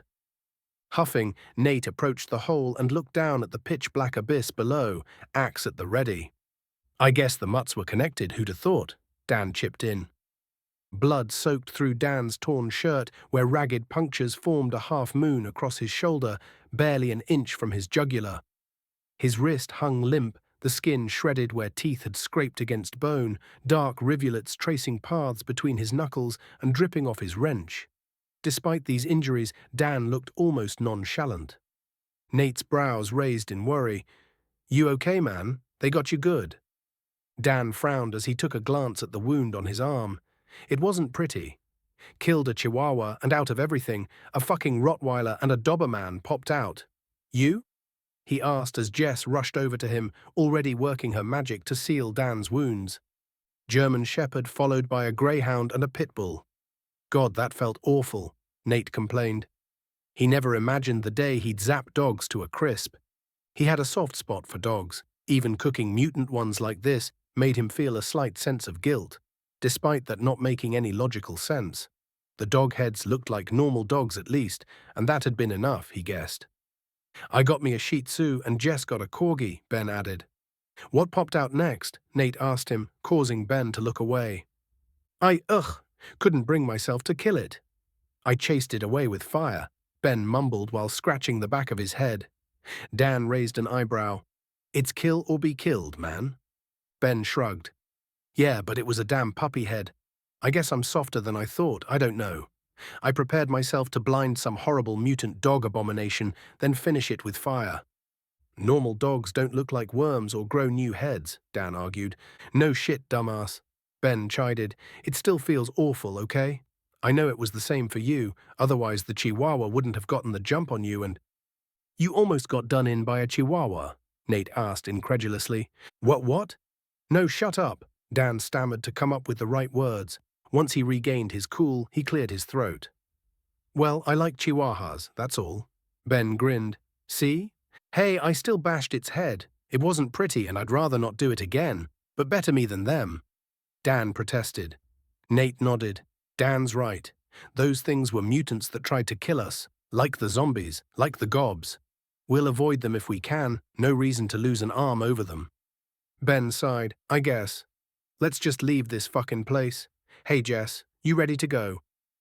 There was no response. "Jess?" Nate's voice cracked. She didn't answer, didn't blink. Her eyes fixed on something beyond them, up a nearby hill on the other side of the street. The color drained from her face as her bottom lip trembled. The skull on Nate's belt rattled against his hip as a cold sweat broke across his forehead. He followed her gaze, his hand tightening around his axe guitar until his knuckles whitened. He slowly followed her gaze up the hill, his jaw went slack. The hill crest writhed, like maggots on a corpse, dozens, maybe hundreds of twisted canine forms silhouetted against the sky. A Doberman with 3 heads swiveled each neck independently, a dachshund's elongated body coiled like a serpent around the trunk of a dead tree. A retriever's face split horizontally, its lower jaw hanging by strands of glistening tissue as a second set of teeth gnashed where its throat should be. There were more, horrible variations, but Nate couldn't bring himself to examine them more closely. The mass of abominations parted as something massive shifted behind them, and every misshapen muzzle pulled back in the same synchronized motion, revealing yellowed fangs slick with drool. Run! Ben yelled before turning around. Nate's hands closed around Jess's waist, hoisting her over his shoulder in one fluid motion. With his enhanced strength, the woman felt like she weighed nothing. She hung onto him as he ran, boots pounding concrete. Jess adjusted to cling to him as he released his grip to climb a fence, chain link rattling against his palm as he vaulted over it, landing with a jolt that shot pain up his ankles. Nate took off across shattered ground. A dozen paces ahead, Dan and Ben ran on, already over the fence. Then it came, a sound that froze the sweat on Nate's neck. 100 twisted throats, unleashing a single harmonized howl that seemed to vibrate the very air. The earth shook under the dog's feet, and when Nate looked back, all he could see was a cloud of dust as a tsunami of fur came rushing down the hill. Ben's scream tore through the chaos. "Nate!" And Nate whipped around just as a blur of matted fur and yellowed teeth launched through the air. A 2-headed dog mutant's twin sets of eyes locked onto his throat as 2 muzzles stretched wide, strings of drool catching sunlight between them. Nate's muscles tensed as adrenaline flooded through him, the world slowing to a crawl. The twin-headed dog's hot breath misted in the air between them, strings of thick, bubbly saliva sliding down like spider silk. His fingers found their familiar positions on the guitar neck as he pivoted, the weight of the axe swinging in an arc. Metal gleamed before disappearing into fur and flesh with a sound like a watermelon splitting. The creature's momentum carried it forward even as the blade cleaved through, its eyes rolling back white, the jaws on both heads still snapping. Both halves flopped on the ground, dragging their organs with them as they sprayed blood and stomach acid everywhere. Nate nearly hurled at the horror he saw, bile beginning to rise in his throat. "They're closing in." Jess's fingernails dug into Nate's shoulder, her voice hot against his ear. The pack surged forward, a wall of twisted fur and gnashing teeth. Nate's knees bent as he prepared to use leap. He needed to put some distance between them and the horde of mutant dogs, and leap may be the only way to do that. His thighs burned, muscles bunching and tightening, almost like a compressed spring. "What are you—" Jess's words cut short as Nate exploded upward. The ground fell away as he rocketed up through the air. Wind tore at his face, his hair whipping back like flames. 20 feet, 30. The mutant horde shrank below them, their howls fading as Nate and Jess hung suspended at the apex of their arc. High enough to see over some of the rooftops, much to he and Jess's terror. He and Jess screamed, her arms vised tight around his neck as gravity reclaimed them, falling quickly back to the earth. Nate's knees buckled as his boots slammed into the asphalt, cracking the pavement beneath him and rattling his teeth. Pain shot through his ankles and up his shins as he stumbled forward, catching himself with one hand on the ground while keeping Jess level, already at work, healing any damage either of them may have sustained. In truth, though, Nate found himself thinking that, if he had landed better, that he wouldn't have been harmed at all, maybe. This still wouldn't be good for his knees, but that was what clerics were for. When he looked up, Dan and Ben were staring back at him, their mouths hanging open as they stared at him across 40 feet of empty road. "How the hell did you do that?" Ben asked, before blasting away what looked like a dog monkey. It had the head of a Charles Spaniel on the body of a spider monkey. "Jump good," Nate responded quickly as he leapt again in the air, eliciting another scream from Jess. Dan followed his lead and grabbed onto Ben before leaping away, following Nate's lead. The 2 men had wondered what the limits for leap was. but had frankly been nervous to try it out. They'd been determined to try using it outside the station after this search was done today, but circumstances had forced their hands early. He was glad that they were tough enough to survive the landing now, even though that shit still hurt. The two kept jumping in the air, leaping over cars and debris alike and keeping ahead of the dogtide. Nate hissed as he landed once more on the ground. Even landing good still hurt, and leap put a massive strain on his legs. His joints were aching from the impact, even with Jess healing him as he went. She wasn't unscathed either. He was trying to keep her from absorbing as much shock as possible, but that didn't mean she wasn't feeling it. She was pushing herself to heal them both as they went. But Dan and Ben didn't have that luxury. They were both taking continuous damage from this. Neither could keep this up forever. Despite the distance they were gaining, a few of the faster, stronger dog freaks were gaining on them, leaving the weaker ones in the dust as they scrambled through the ruined streets, snapping at where they had been after every leap. Just jump, Nate, just jump. Just as his knees bent for another leap, a freight train of fur and muscle slammed into his spine. The world spun, concrete, sky, Jess's wide eyes tumbling through his vision. His fingers snatched her wrist mid-air, yanking her to his chest, gritting his teeth as he braced for impact. His shoulder blades cracked against metal as they crashed into a trailer, the aluminum panel buckling with a hollow boom. Blood trickled warm down Nate's temple as he staggered upright. 20 feet away stood a mountain of matted brown fur, saliva dripping from jaws that could engulf a basketball. The beast's shoulders stood level with the roof of a nearby sedan, each paw wider than Nate's face. Its brown fur was shaggy, its canines were huge, almost jutting out of its mouth. Two sharp crimson eyes stared down on Nate from underneath its fur. Its arms and legs resembled that of a gorilla, wide as trash cans. On its neck was a straining pink collar with the name Sweet Pea, written in golden cursive. With a loud growl, Sweet Pea banged on its chest before letting out an ever-reaching roar. With a human-like grin, it charged towards Nate. Nate weaved past a strike to his stomach, and with a growl of his own, he swung his guitar axe towards the mutant. Sweet Pea chuckled as it blocked the attack with its tree trunk of an arm, leaving only a scratch in return and lodging the axe in shut. The cocksure on its face didn't last long as lightning burst out of Nate's fingertips. Rage. Nate screamed as he bashed his fist right into its giant snout. Sweet Pea tried to devour his arm in return, only to get a gullet bursting with more energy than a lithium battery. It tried to resist. Nate could see that as it tried to regain control of its body and chomp his arm off, but Nate was having none of that. He screamed louder and louder, feeling like he broke his previous records, and his lightning grew in strength with his screams. Crimson lightning devoured the dog mutant's body, singing every corner of its fur as it withstood the pain. But Nate could tell that it was nearing its limit. "Go back to hell, sweatshit," Nate yelled as blood came out of Sweet Pea's eyes and it fell on the floor. Nate grabbed his chest, gathering his breath as he stared at the dead mutant. "Gee, thanks for the help, guys." He stopped when he saw several burning corpses beside Ben and Dan. All of them were terriers with spider-like legs instead of paws. "The hell is this shit?" "No time," Ben told him. His shirt was splotched with blood and he was missing a small chunk of his arm. Jess was already healing him. Nate worriedly looked towards the tide and found that they stopped. They were staring at them, but for some reason they were afraid to approach. That was when Nate noticed that the mark Earl Koenig gave him started to burn. Was that a sign that they were near to where the creature was? Everyone else sent hands to their marks, wincing as they looked about. Were they thinking the same thing he was? Earl Koenig had said to look for something out of place. So what?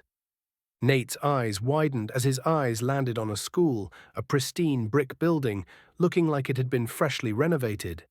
The grass outside was perfectly cut, the chain-link fence surrounding the grounds looking brand new.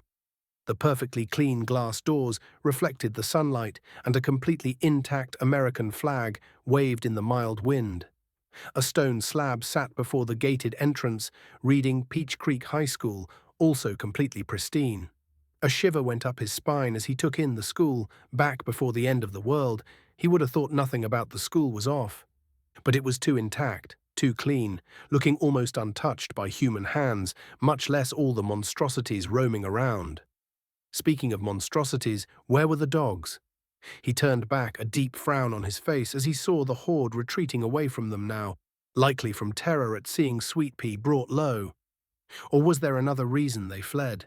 He didn't know why exactly, but he did know that Earl Koenig's monster was in that school. It had to be. It was time to go and gather up everyone they'd need for this kill quest, shatter the tooth, and call it a done deal. Should be nice and simple. It was only a bit stronger than the wood spawn, after all. Chapter 26. A Voice in the Dark. As Nate and the others were let through the police station's doors, they saw clusters of survivors in the lobby and hallways, their conversations dropping to whispers as he and the others approached. He caught whispers about how Nate and the others had found the tooth finally and were going to get ready to go and face it. "I'm not going with those dudes." A man shook his head. "Hell no, ain't my business. They're the ones what got cursed. I don't want to die 'cause of that. I don't care what Tom says." Another replied. "Them guys are bringing in all our supplies," a woman chimed in. "We should do something to help at least," she said, catching Nate's eye before turning her head away in shame. There were other whispers as well, most confirming that they had no intention on joining the kill quest, that it wasn't going to be as simple as taking out a goblin next or clearing a zombie horde. Tom must have told people that Nate found the tooth after they'd reported to him on the radio. Knowing Tom, he'd asked if anyone would be willing to volunteer to join the mission, but it was clear that most folk wanted nothing to do with it. As much as it grated his nerves, Nate understood why most of the survivors took on such a standoff-ish attitude. If whatever's hiding in the high school truly did have a portion of Earl Koenig's power, there could be a lot of casualties. Most of the people here lost loved ones and precious friends, and they wanted to hold on to what they had left. Tom was still busy in the radio room, most likely, same with Sam most likely, who in the past week had practically become his second in command. She was still tired, but looked a lot more lively nowadays. It was nice to see. Nate was tired too. All that jumping really drained the life out of him. He needed to chill out for a bit. He made way to his room with a sigh, hoping that George wouldn't be there waiting for him. That little shit. Glad to see the rat face not standing at his door again, Nate pulled open his door and stepped inside, running a hand down his face as he went. The couch exhaled as Nate collapsed onto it, some bits of split leather in the cushion catching against his jeans. He traced a spiderweb of cracks in the ceiling paint with his eyes, counting the branches until they blurred together. He soon began to drift into unconsciousness, ready to let sleep claim him. "You all right?" a worried voice asked. Nate's body jerked, nearly tumbling him off the couch as twin points of crimson light pierced the darkness behind him. It was Aerith, perched on the edge of the coffee table, her dark mist shifting and contracting like a living thing. The red pinpricks of her eyes narrowed slightly, and the mist around them pulsed with a quickened rhythm that reminded Nate of a heartbeat. When he got his mind out of panic mode, he found himself both irritated at her jump-scaring and also curious why Aerith had sounded worried when she'd asked that. That was uncharacteristic of her. She'd seemed like she didn't give a damn about nothing. Nate snorted, letting his irritation be known. "I'm all right. But the hell is your problem? Disappearing like that, and then just popping in here to scare the shit out of me. Where have you been?" "Fulfilling my prison obligations, among other things," she grumbled. "One of the reasons I'm kept here is for a particular magic ability that I possess." "What's the ability?" Nate asked, sitting up in his couch. Aerith's eyes narrowed to a glare. "Why do you want to know?" Nate put up his hands. "Hey, no need to get catty, just curious, that's all." Aerith paused a moment, maintaining the glare for a while before she shook her head, or eyes more like, "I don't wish to discuss it," she said firmly.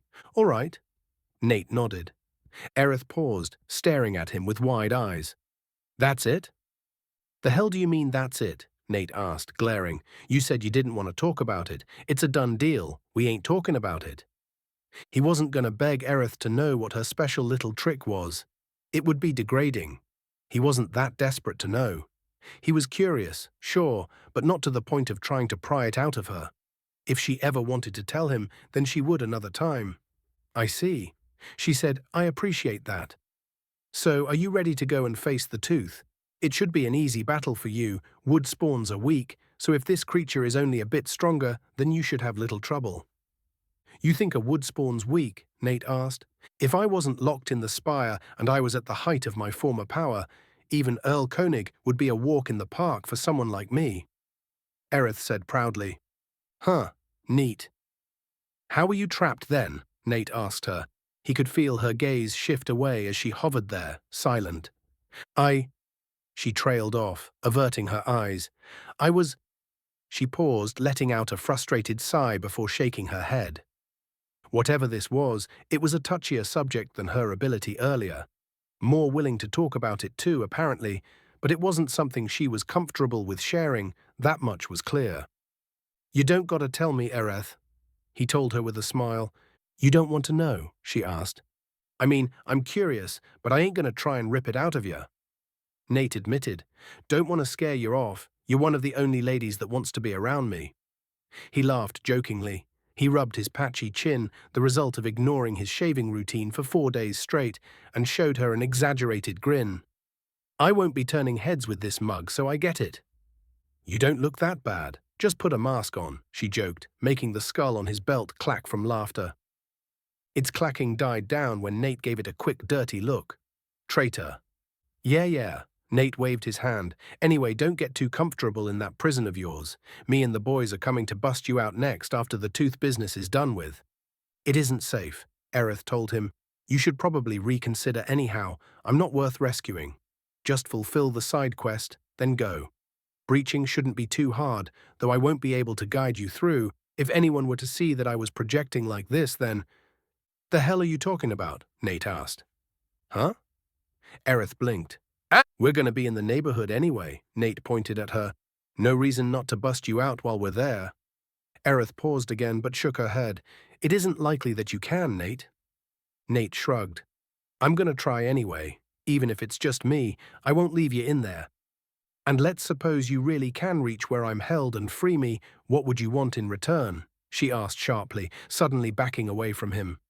Nate shrugged. I don't know. Just do what you want to do. Ain't up to me how you live your life. Aerith's eyes widened, and she suddenly drew closer. You must want something, she said after a moment. If I got the option to help someone that needs it, he began, fists clenching, I won't hesitate to do it, and you need help. Aerith just stared at him, like he'd just come out of a flying saucer. Let me make this clear.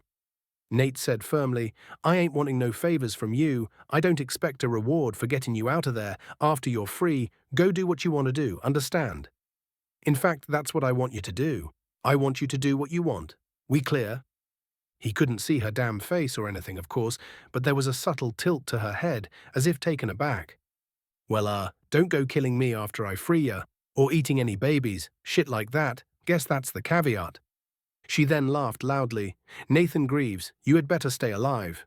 She said after she regained herself, I would love to meet you in person. You have a good heart. Nate shook his head. I ain't a good guy. I'm a bad guy trying to be good.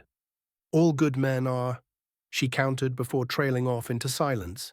He reconsidered his plans then, wondering if it was really the best idea to sleep right now. There were other things he had to get done before then, he decided. When he turned to Aerith, he gave her a smile before standing up. Anyways, gonna go check on Tom and the others. You can come if you like. People here already know what you're about. Just disappear when the kids are around. Don't know if they'd freak out or not. Aerith shook her head. Sorry, but I have something to do. I'm almost at a breakthrough, so it won't take long to join you guys again. A breakthrough? He wouldn't pry. Could be another thing she wants to keep on the down low. Nate shrugged. Suit yourself. Good luck. You as well, Greaves, she replied, her voice growing distant. Aerith's red eyes dimmed like dying embers, her form wavering like heat off summer asphalt before she simply wasn't there anymore. Nate blinked at the empty space, then turned the doorknob. The hinges squeaked as the door swung open, revealing Ben frozen mid-step, his knuckles white around a framed painting. Kevin lurked behind him, baseball cap pulled low, a nail gun in his hand. Nate narrowed his eyes. What the hell are you two doing? Kevin nervously backed away. No, nothing. Nate's eyes widened at the painting, his face draining of color. A toy donkey stared back at him with hollow eyes ringed in black and white, streaks of white paint running down its muzzle like Kiss makeup gone wrong. Where its tail should have been was just a sad little nub, and leaning against its flank sat a six-string that looked exactly like his battle axe.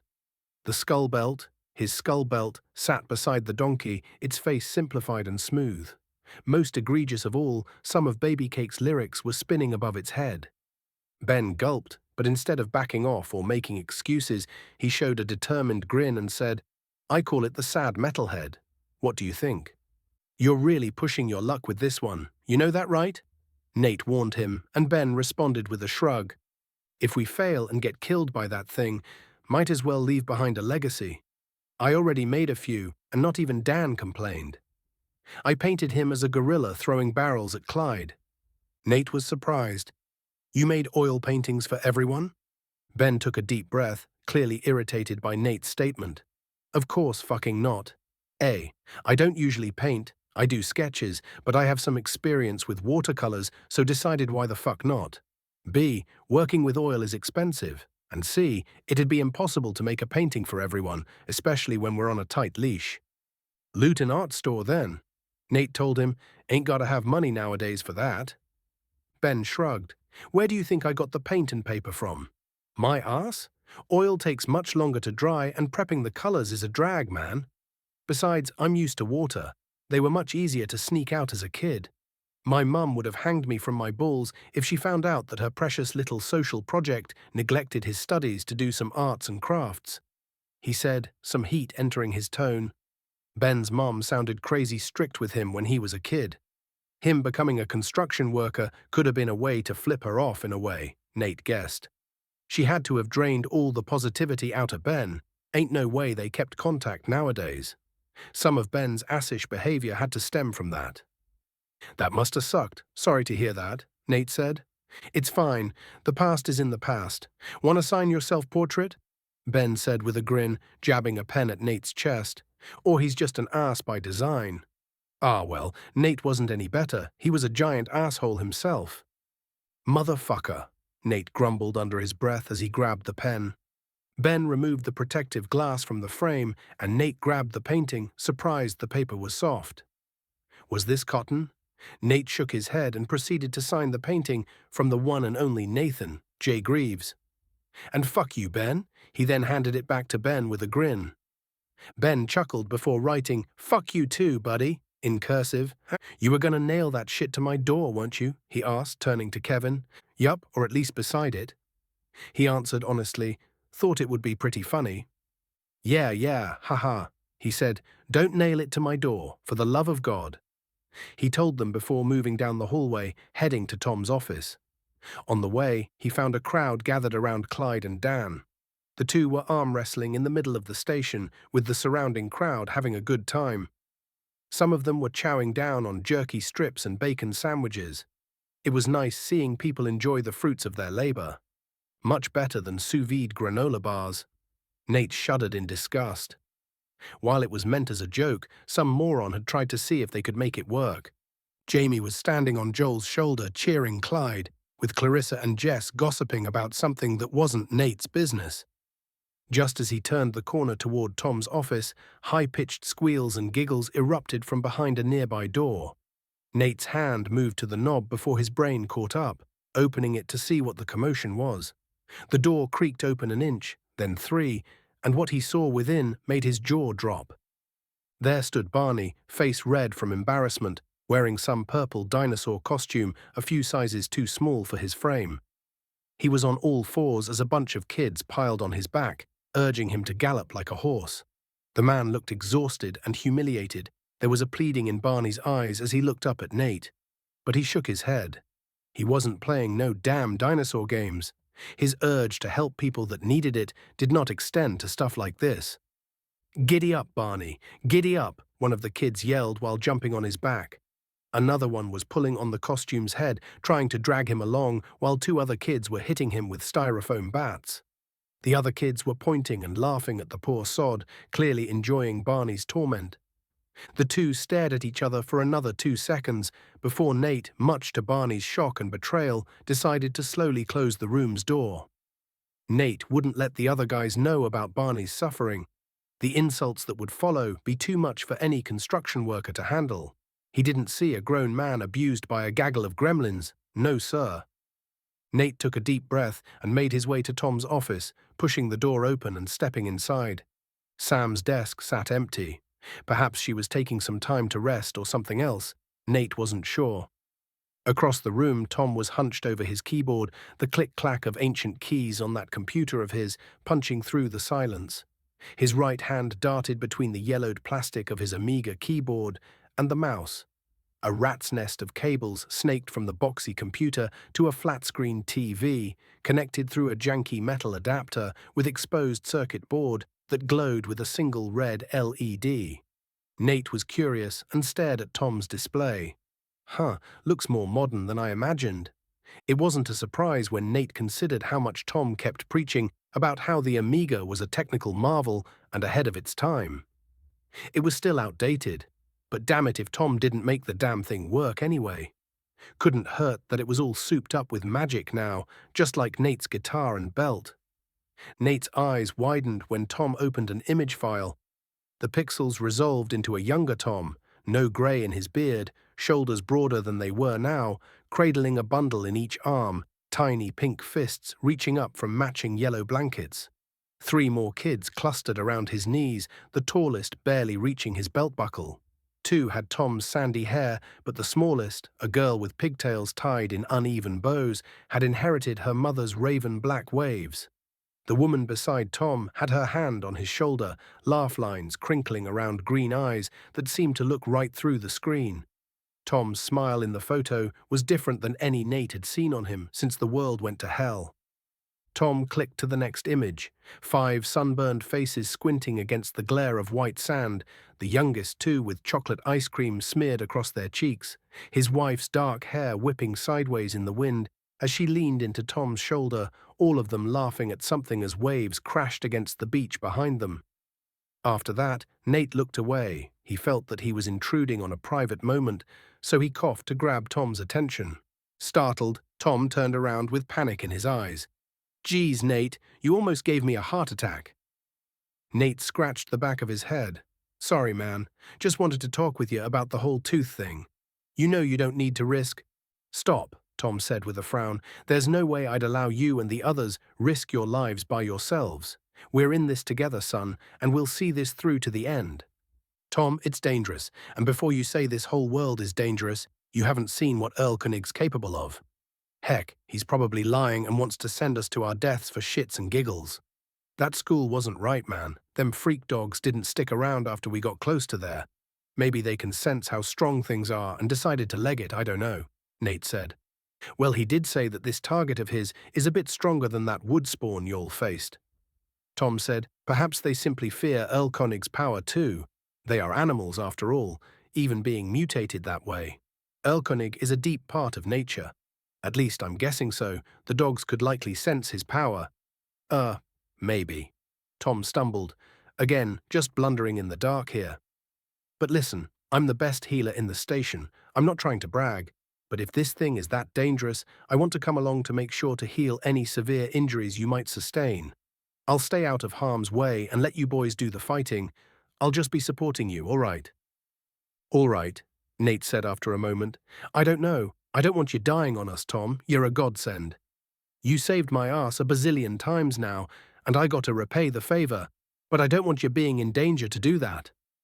"You owe me nothing," Tom said firmly, staring at Nate. "I just used the powers given to me for what they were intended. I know you would have done the same for me. I am going to fight the tooth with you, and that is final." Nate was at a loss for words. What could he possibly say to change Tom's mind? Probably nothing. The man was resolute, and that look in his eyes could stop a train in its tracks. Nate would just have to make sure Tom stayed safe, along with anyone else that came along with them. His fists clenched. No one was going to die. Nate would make sure of it, even if it cost him his own life to do so. Chapter 27. Universe on Fire. It had taken a long while to get back to Peach Creek, It was an arduous task, as while the zombies had thinned out considerably over the past few days, they had to make sure to stay as quiet as possible. The dog mutant pack was far more dangerous than goblins or zombies. If those creatures heard them, they'd come running. That meant no firing any guns whatsoever, at least not unless someone's life depended on it. They were only a mile away from the school now, a nervous energy beginning to fill Nate as they drew ever closer to the tooth's lair. Why had it picked a school, he wondered. Why was the school so perfectly intact, too?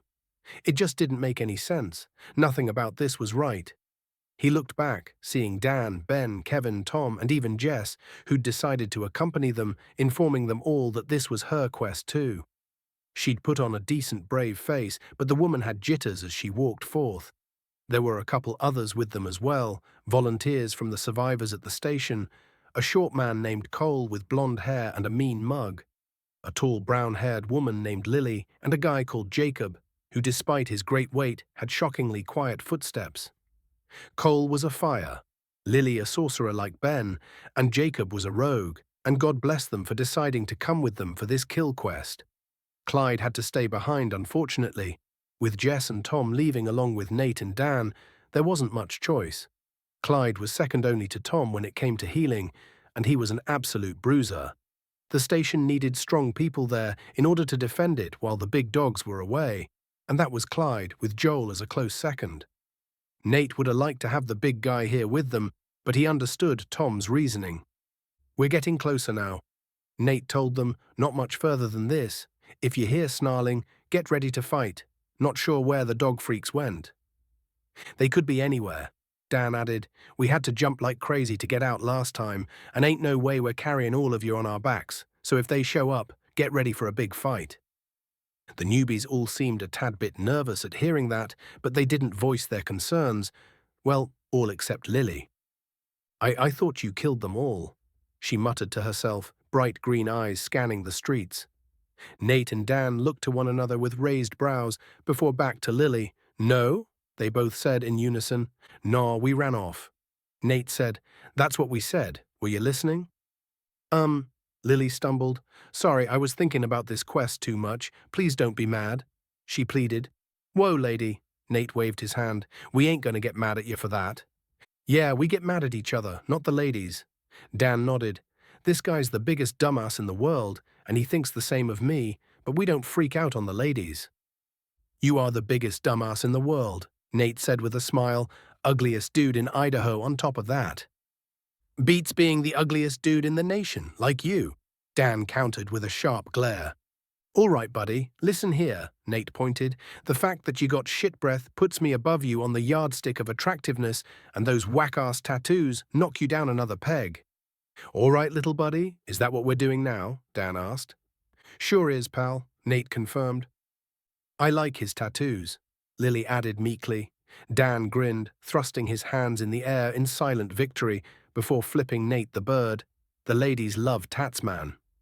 "Whatever," Nate grumbled. "Ladies actually like normal-sized artsy guys like myself." Ben smirked. "Right, Lily." She said. Well, that is to say." She struggled, looking pained. "That's not my type. Damn, it's rough for short kings in this day and age, even at the end of the world." Ben shrugged, though he looked unbothered. "More like Pocket Princess, with how much you complain." Nate chuckled. "Gonna draw you another painting, bud. It'll be even better than the last one," Ben threatened. Nate put up his hands. "Joking. Don't get so angry, lil buddy." "I'd pay you to draw him in a tutu," Dan added in. "I'd flip shit," Nate said. "Nah, he'd love it." Dan insisted. "You should help him out. Put him in a tutu. We can give it to him while playing Baby Cakes, since that's his favorite song." "Ben, don't you dare. I'll pay you instead to draw Dan prancing in a field with fairy wings and two pups gnawing at his balls. Oh wait, he got none." "Listen here, big guy," Dan pointed. "If anyone here is the fairy, it's you, wanting to dance in tutus and shit." "Oh yeah? Then bend over, buddy boy. We'll see who's wearing a tutu after we kill the tooth." Nate pointed at him. "That has got to be the gayest shit you've ever said," Dan sneered. "Still ain't the gayest thing you've ever done," Nate countered. "Boys," Tom grumbled, shaking his head. "Honestly, can you behave yourselves?" We're just having fun, boss man. None of it is serious, Dan complained. I know, but you're scaring the newbies, Tom argued. Nate and Dan turned around and saw Cole and Jacob looking away. They tried to hide it, but they were clenching their weapons a bit too hard.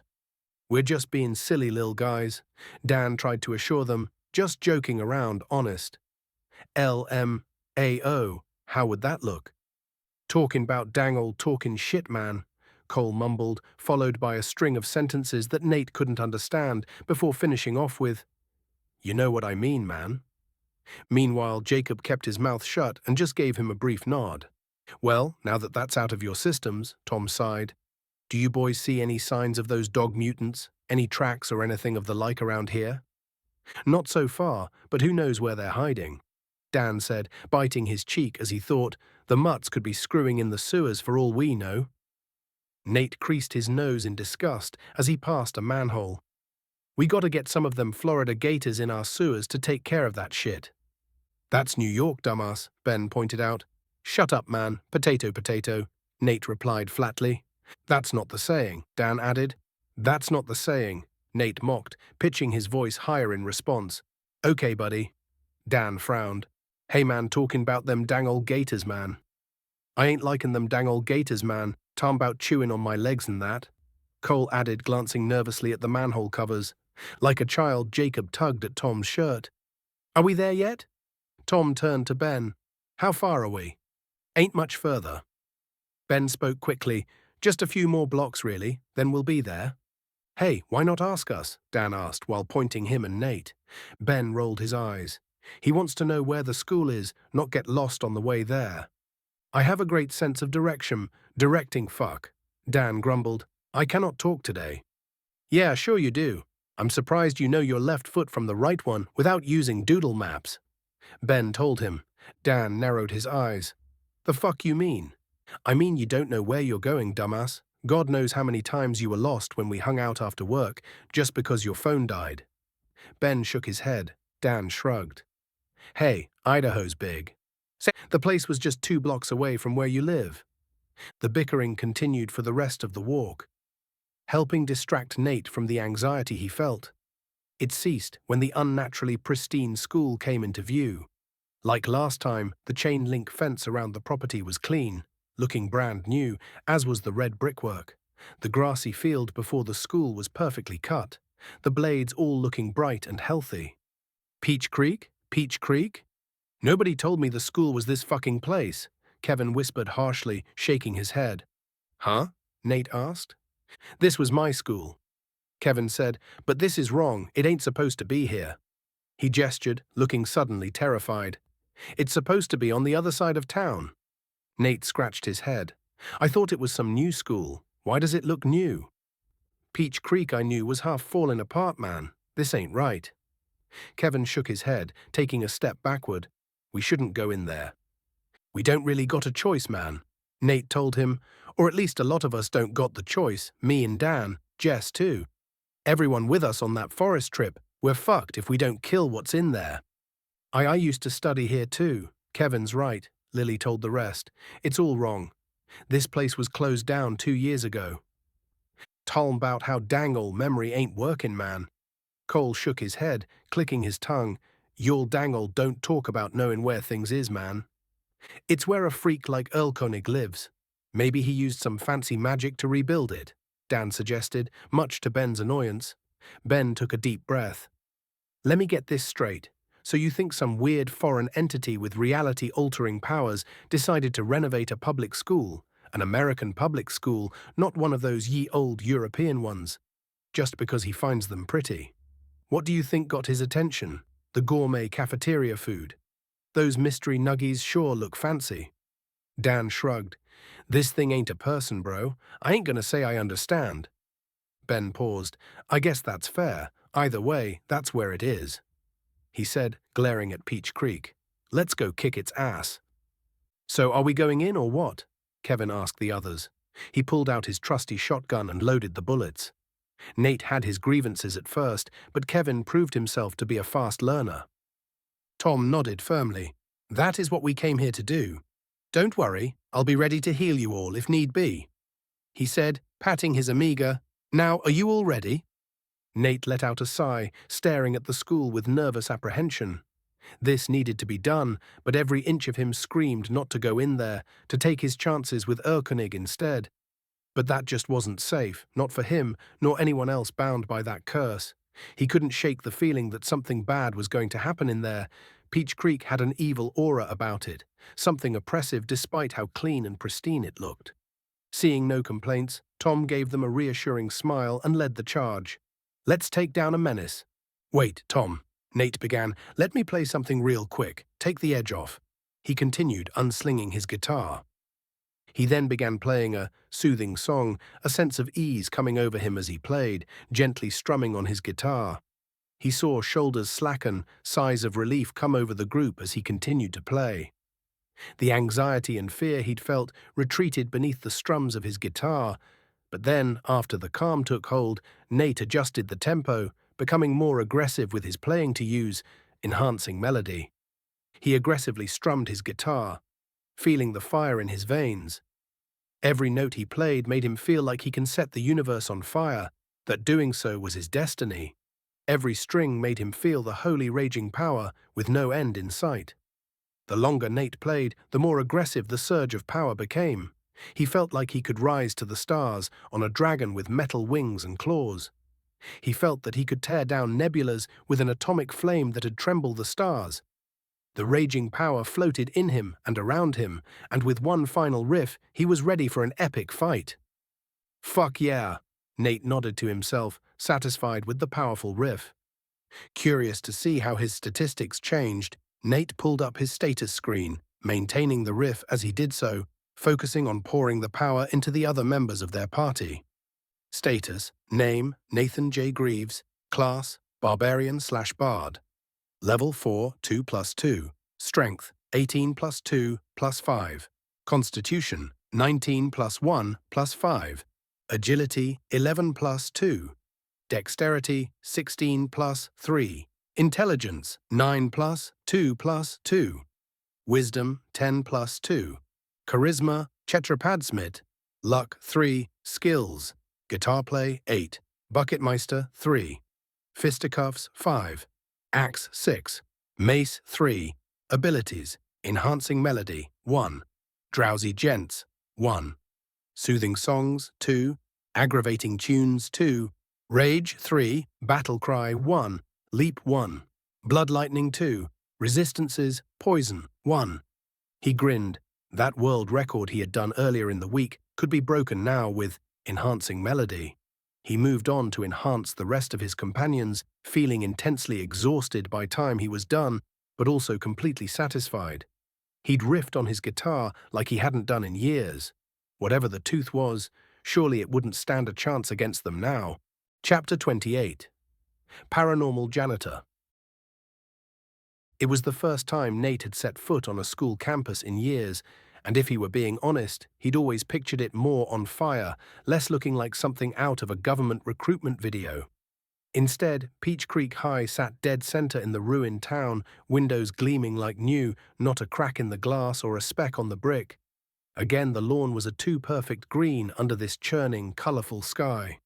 Dan was the first to break the hush as they stepped onto the walkway, his boots crunching the line of dead leaves that still managed to collect in the right-angled corners of the landscaping. "What the fuck is that smell?" he muttered, nostrils flaring. Wait." He squinted. Well, it's like nothing. Literally nothing. I can't smell jack shit." "Means they cleaned up after themselves," Ben said nervously. "The janitors here were paid too much." "We're outside, dude," Dan pointed out. "Outside has a smell. Air has a smell. You can't tell me this shit's normal." Nate couldn't smell anything either. It was almost like he was able to breathe in space, in an airless vacuum. It felt unnatural and horrifying in its own way. "Can't smell you either, Stinky." Ben smiled wryly, though his eyes were wide, darting here and there. "Talm 'bout dang ol' no-toot smellin', man. Know what I mean, man?" Cole added quickly with a nervous laugh. Tom's face was grim and serious, though, not chiming in to the banter.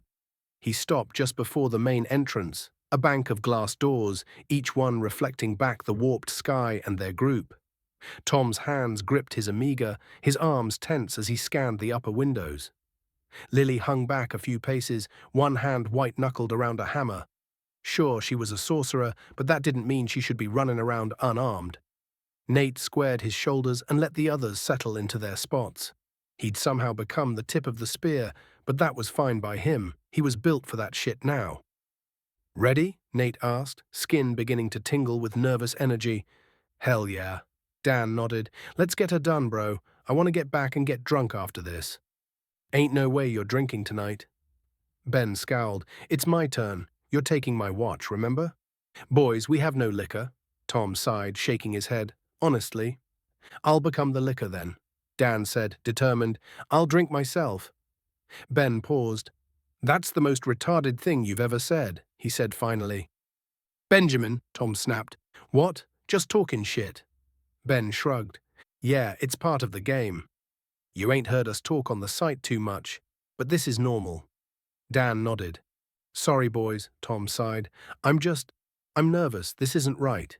He said, "If we had a choice, I'd say let's turn back, but your lives are on the line." "It'll be all right." Nate smiled. "I'll keep you all safe." He said resolutely. "I ain't need you protecting me, bitch boy." Dan sneered. "You're fat," Nate said flatly. "Nuh-uh, you're fat," Dan said fatly. "All right, enough delays," Tom said quickly before Nate could retort. "Nate, open the door, please.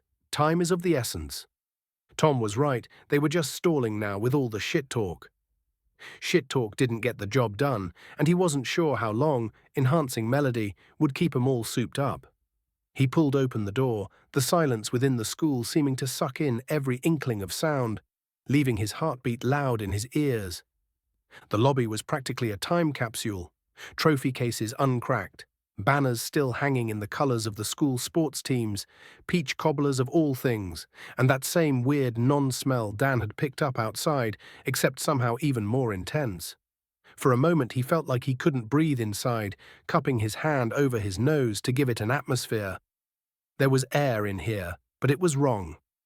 A rectangular blue screen popped up in the center of his vision the moment both feet crossed the threshold, the others following just behind him. Blue lines etched themselves across his vision, neat and straight as a football field. Then the words, bright as a migraine. "The tooth's more." The sound of a bell rang in his ears, either in his head or in reality, he wasn't sure. Nate staggered, blinking. The words lingered, then faded, but the afterimage burned in his sight. "What the fuck?" Nate cursed, turning back toward the entrance as the words left his vision. He clenched his jaw when he saw the last three, Kevin, Cole, and Jacob, still outside the glass. He gestured for them to hurry up. They got maybe 3 steps onto the concrete before the air itself went blue-white, and a wall of light flashed into existence between the groups. Kevin ran face first into it and went sprawling. The other two barely braked in time. The barrier shimmered, humming with the same energy as the system menus, and through it, their friends looked like they'd just been locked in a high-end aquarium. Jacob, wide-eyed, banged his palm against the invisible wall. "Dude, Nate, it's not letting us through." "Try the other door," Dan shouted, but the words bounced and echoed like they were in a fishbowl. They could hear them from the outside, but they couldn't hear Dan from the inside, most likely. The other doors did not budge, even when Jacob heaved his full weight against them. Kevin just kept slamming his fists on the barrier, staring at Nate with a face filled with terror. "I think this barrier surrounds everything," Nate huffed. "I didn't think there'd be damn dungeon limits bunch of horseshit." "Tell me about it," Dan said nervously, eyes scanning the dark. Tom pressed a palm to the barrier. "Damn it all," he cursed, before falling to his knees to clasp his hands in a prayer. "Lord, please see us through this trial, that we might all survive this. Or at least—" His tone dropped into a whisper, but Nate couldn't pick up the end of his prayer before Tom said, "Amen." "I don't think we have a choice," Ben muttered, but he was already scanning the walls. "We're gonna have to do this without them, guys." Tom pressed his palms flat against the barrier, locked eyes with Kevin, then pointed firmly at the ground. When Kevin only stared back, Tom jabbed his finger downward 3 more times, mouthed, "Stay," and drew an imaginary circle around his feet. Jacob nodded, but Kevin kept pounding the barrier until Tom made a slashing motion across his throat, then tapped his wrist like checking a watch. Nate let out a low, slow breath and braced himself for what was to come. They began moving through the lobby nervously, sticking together as they went. Nate's heartbeat thundered in his ears as the school drank in all sound. Eventually, they went to search the attached office, but aside from perfectly arranged furniture and completely clean and tidy desks, there was nothing, not even in the principal's office. They left the faculty area and re-emerged back into the lobby, eyes finding the dark halls beyond. Nate approached one of the nearby light switches, curious to see if it would turn on. And much to his shock, it did. Bright white light flushed the halls, but strangely that didn't make him feel any safer, as a light hum from the lights overhead filled the former quiet. Nate squinted as he looked down one of the hallways, seeing something strange. At the far end of the hall, by what he assumed was the gymnasium doors, a trail of water glistened on the floor. Nate pointed it out to the others before he walked up to it, the party following after him as he went. The water had pooled in little circles, each about the size of a basketball. Dan kneeled to touch it. His finger came away wet, but otherwise uninjured. "Just water, that's all." Dan clicked his tongue. "Want to check out the gym?" He'd been ready to answer when a second blue message flickered into Nate's vision. "Dungeon instance will remain until adventurers or Tooth is dispatched, one way or another." "Fucking lots of messages, man." Ben frowned. "Don't like it." Every so often, they came across another bead of water, dotting the floor and reflecting the light above, never quite in a straight line, always a few feet apart. Nate kept his eyes on the ceiling as they drew closer to the gym doors. He'd seen a video once, pre-apocalypse, where a python dropped from a gym rafter onto some poor bastard's neck.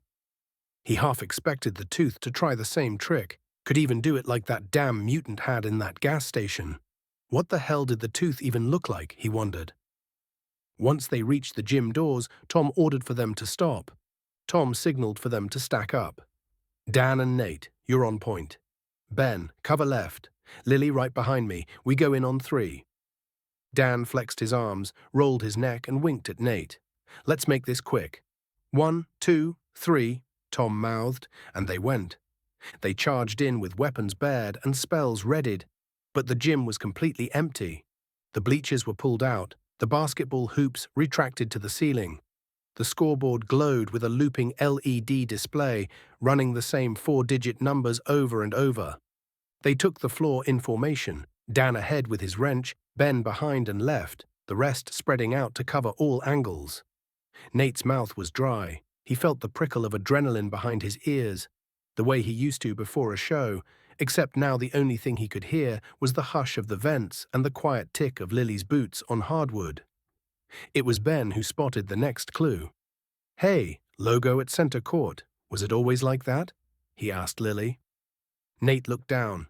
At the very center of the gym, painted over the old mascot, something had drawn a huge spiky rune in oily black. It was a spiral, the lines jagged and pointing inward like shark's teeth. The water beads had collected around the edge of the symbol, forming a perfect ring. Tom frowned but didn't say anything. Nate understood why. That ring looked ominous. They circled the symbol, nobody willing to step inside.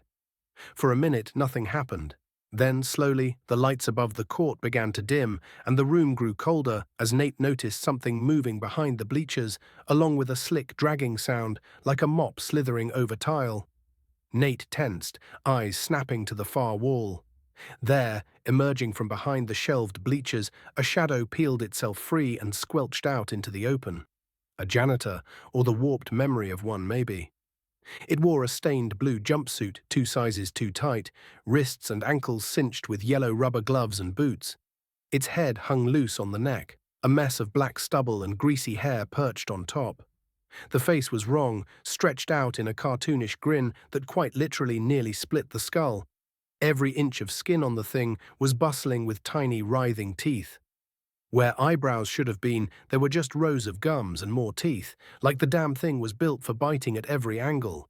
The janitor grinned wider, gums peeling back to expose a mouthful of yellowed knives, and tottered into the light. It pushed a battered rolling mop bucket in front of it. the water inside cloudy and reeking of bleach. Its left arm ended in an industrial wet mop, the strands trailing behind and leaving a streak of black gunk on the hardwood. Dan didn't hesitate. "Die, piece of shite!" he howled before hurling his wrench with a grunt. The wrench spun through the air, a blur of rusted metal, before connecting with a wet thunk that echoed across the gym. The janitor's head jerked sideways at an impossible angle, neck bones audibly cracking. For one heartbeat, too, the creature froze. Then its skull rotated back with a series of sickening pops, that grotesque smile still stretching from ear to ear, yellowed teeth gleaming under the fluorescent lights. Its legs tensed, sneakers squeaking against the polished floor, and it launched forward in a blur of gnashing teeth. Tom barked, "Spread, don't get caught." But the words barely finished before the janitor leapt, clearing half the court and dodging a bolt of blood lightning from Nate, landing so hard it cracked the floor. The mop swung whip-like at Ben, who ducked, barely. A few strands caught his jacket, sizzling and burning through the fabric, and Ben recoiled with a yelp. "Damn acid mops!" Nate charged right up to it and swung, aiming to take the thing's head off. But it was fast, way faster than anything Nate had fought thus far. It ducked and came up under his guard, mouth open, teeth flashing. Lily shrieked, "Down!" and Nate dropped, just as a gold bolt screamed over his head and caught the janitor in the shoulder. It punched through with a thunderclap, spattering the wall behind with chunks of blue meat. The janitor's arm hung limp, barely attached, but it didn't seem to care. It turned on Lily, shuffling toward her with a wet, sucking gait. Ben circled behind, blasting it with his own magic, before grabbing the mop bucket, upending it over the janitor's head. The bleach water hissed on its skin, and for a second the thing stopped, steam pouring off its shoulders. Dan used the moment to tackle it, driving it to the ground with a snarl. "Kill it!" Dan shouted at Nate. Nate didn't need to be told twice. He stomped hard on the janitor's spine, raised his guitar, and brought it down on its neck. Unfathomable torrents of water splurted out of its neck. It felt as if Nate cut down a water hose. A splash of water, spraying Nate in the face, was all he needed to get the job done. He chopped again and again and again, not stopping until the thing's head popped off of its shoulders. With that, the body writhed a bit until it eventually went limp. That was quick, Nate stated, brow covered in sweat as he huffed each breath. At that moment, he noticed something writhing from the corner of his eye. When he turned around, he found the janitor's head had spawned numerous tendrils, and in a moment's notice, it jumped towards him, mouth open with a big fat tentacle slithering like a tongue. Dan grabbed it by the tendrils mid-air, moments before it could latch onto Nate's face, and with a victorious roar, he smashed it into the gym's floor. It twitched, mewling in pain as it tried to escape, only to be met by Dan's boots. He kept stomping at the freak until it became nothing more than a stain on the ground. With heaving breaths, Dan grinned. "Got it, you pixie. I killed the fucking tooth," he declared, his loud voice echoing off of the gym's walls. Nate gave him a satisfied grin. Guess Earl Koshit was right. It really was as weak as a wood spawn. He waited for a message declaring that they slew the boss, or something similar, but instead the lights went out. In front of Nate's eyes was a different message than the one he wished to see. Mid-boss, Jadis the Mad, had been defeated. The path to the dungeon boss is now available. That sapped all the smiles off of everyone's face. The tooth was still alive. Chapter 29, Fear of the Dark. "What's going on?" Lily cried out as the darkness engulfed them. "Is everyone all right? I can't turn on my phone," Dan shouted. "I can't see shit," Nate shouted. Ben came to the rescue when he threw a ball of light into the air. It hovered above the gymnasium, illuminating their surroundings with its soft light.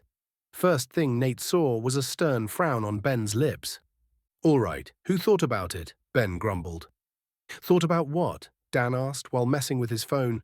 It wasn't turning on no matter what he did, a frustrated sneer on his face as the screen remained black.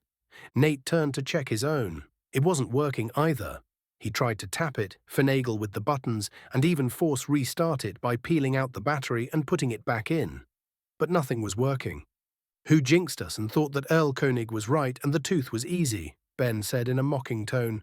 "That's the first rule in survivor horror. If something looks simple, don't mention it. Just count your lucky prayers and leave. I thought the first rule was to never split up and nobody mentioned shit, Dan argued. Ben approached Dan and pointed a finger at his chest. Was it you? Dan silently stared at the finger, then chuckled. Very funny, Benny boy. If you don't remove that shit-stinking finger of yours in 5 seconds, you're going to lose it. Nate groaned before raising his hand. He felt it was better to come clean before those two did anything stupid. All right, it was me. And I don't think that's how that trope works. To Nate's surprise, Lily raised her hand as well. Me too, she softly mumbled. Tom had his hand up as well. It doesn't. You have to mention it for the curse to kick in, Tom added. Ben gave a long-winded sigh and lowered his hand. Well, that's just peachy. Sorry, Dan. Guess I'm just nervous is all. It doesn't change much. We'll beat the tooth and get back to the station. As long as we have each other, anything's possible. Tom informed the others. Ben gave him a cautious nod. I hope you're right, man. I hope you're right. Let's leave this dump and finish Elkonig's lame little quest. With all said and done, they gave the gym another cursory look before walking out of the gymnasium and back into the dark, echoing halls. The place had a different vibe without the lights. It was eerie and haunting. Still, he felt more uneasy by how pristine everything was. From the lockers to the water dispenser, they nearly glistened under Ben's light. He was no decorator or architect or whatever, but every tile, every water fountain and locker, all the placements felt precise, calculated, perfect. It all gave him goosebumps, like this place wasn't built by human hands. They continued exploring the halls, eventually reaching a split, seeing a light coming from the end of one of the new halls. Nate's hair stood on end as he stared across the hall, cold sweat beading at his brow. The light seemed normal enough, bright white, like a hospital light, but by now Nate understood that it had to be anything but normal. That couldn't be the boss room, right? Dan asked the others. I don't know, but I doubt it, Ben replied. Everyone held their weapons and slowly approached the light, only to find that it was coming from one of the classrooms. The door was closed, but a cold white light was seeping out from beneath the door and through the blurry glass window set into the door. Nate and Dan exchanged nods and slowly made their way to the door. Be ready on the count of 3, Dan whispered. Nate tightened his grip on his guitar axe. 1, 2, 3. They both kicked the door inward, the hinges snapping and leaving it askew before they both jumped into the room, weapons raised as they glared into its interior. There was an active projector sitting on a table, its soft white light illuminating a large canvas drawn down on the far wall. The chamber was filled with only a few metal chairs sitting before the projector screen. With a click, the image on the canvas changed. Tom and Ben peeked in from behind, looking at the screen with knit brows. The image on display was a class full of teenagers, all showing clearly forced smiles, along with their teacher sitting in the center, the year 1995 displayed above their heads. That's creepy as fuck, Ben whispered before leaning against the wall. No signs of a big bad tooth to be seen. Is it fucking with us? Dan mumbled as he poked the projector with his wrench. The thing seems to like mind games, Tom told the others. What makes you say that? Lily asked him, and in response, Tom pointed at the image on the projector. I know that teacher. She and I studied together in BSU. Her name was Carol. As if it was waiting for Tom, the projector changed the image. Nate stood there slack-jawed, unable to believe it. On the display was a picture of a different location with a different group of kids. Above them was a banner with the words Class of 1975. In the crowd of kids, 3 were familiar. A younger version of the teacher, Tom, and a fat kid that had an uncanny resemblance to the late Chief Green. I'm glad Sam isn't here to see this, Nate thought to himself before turning to Tom. The old man was staring in silence at the picture before giving a tired sigh. Let's just go.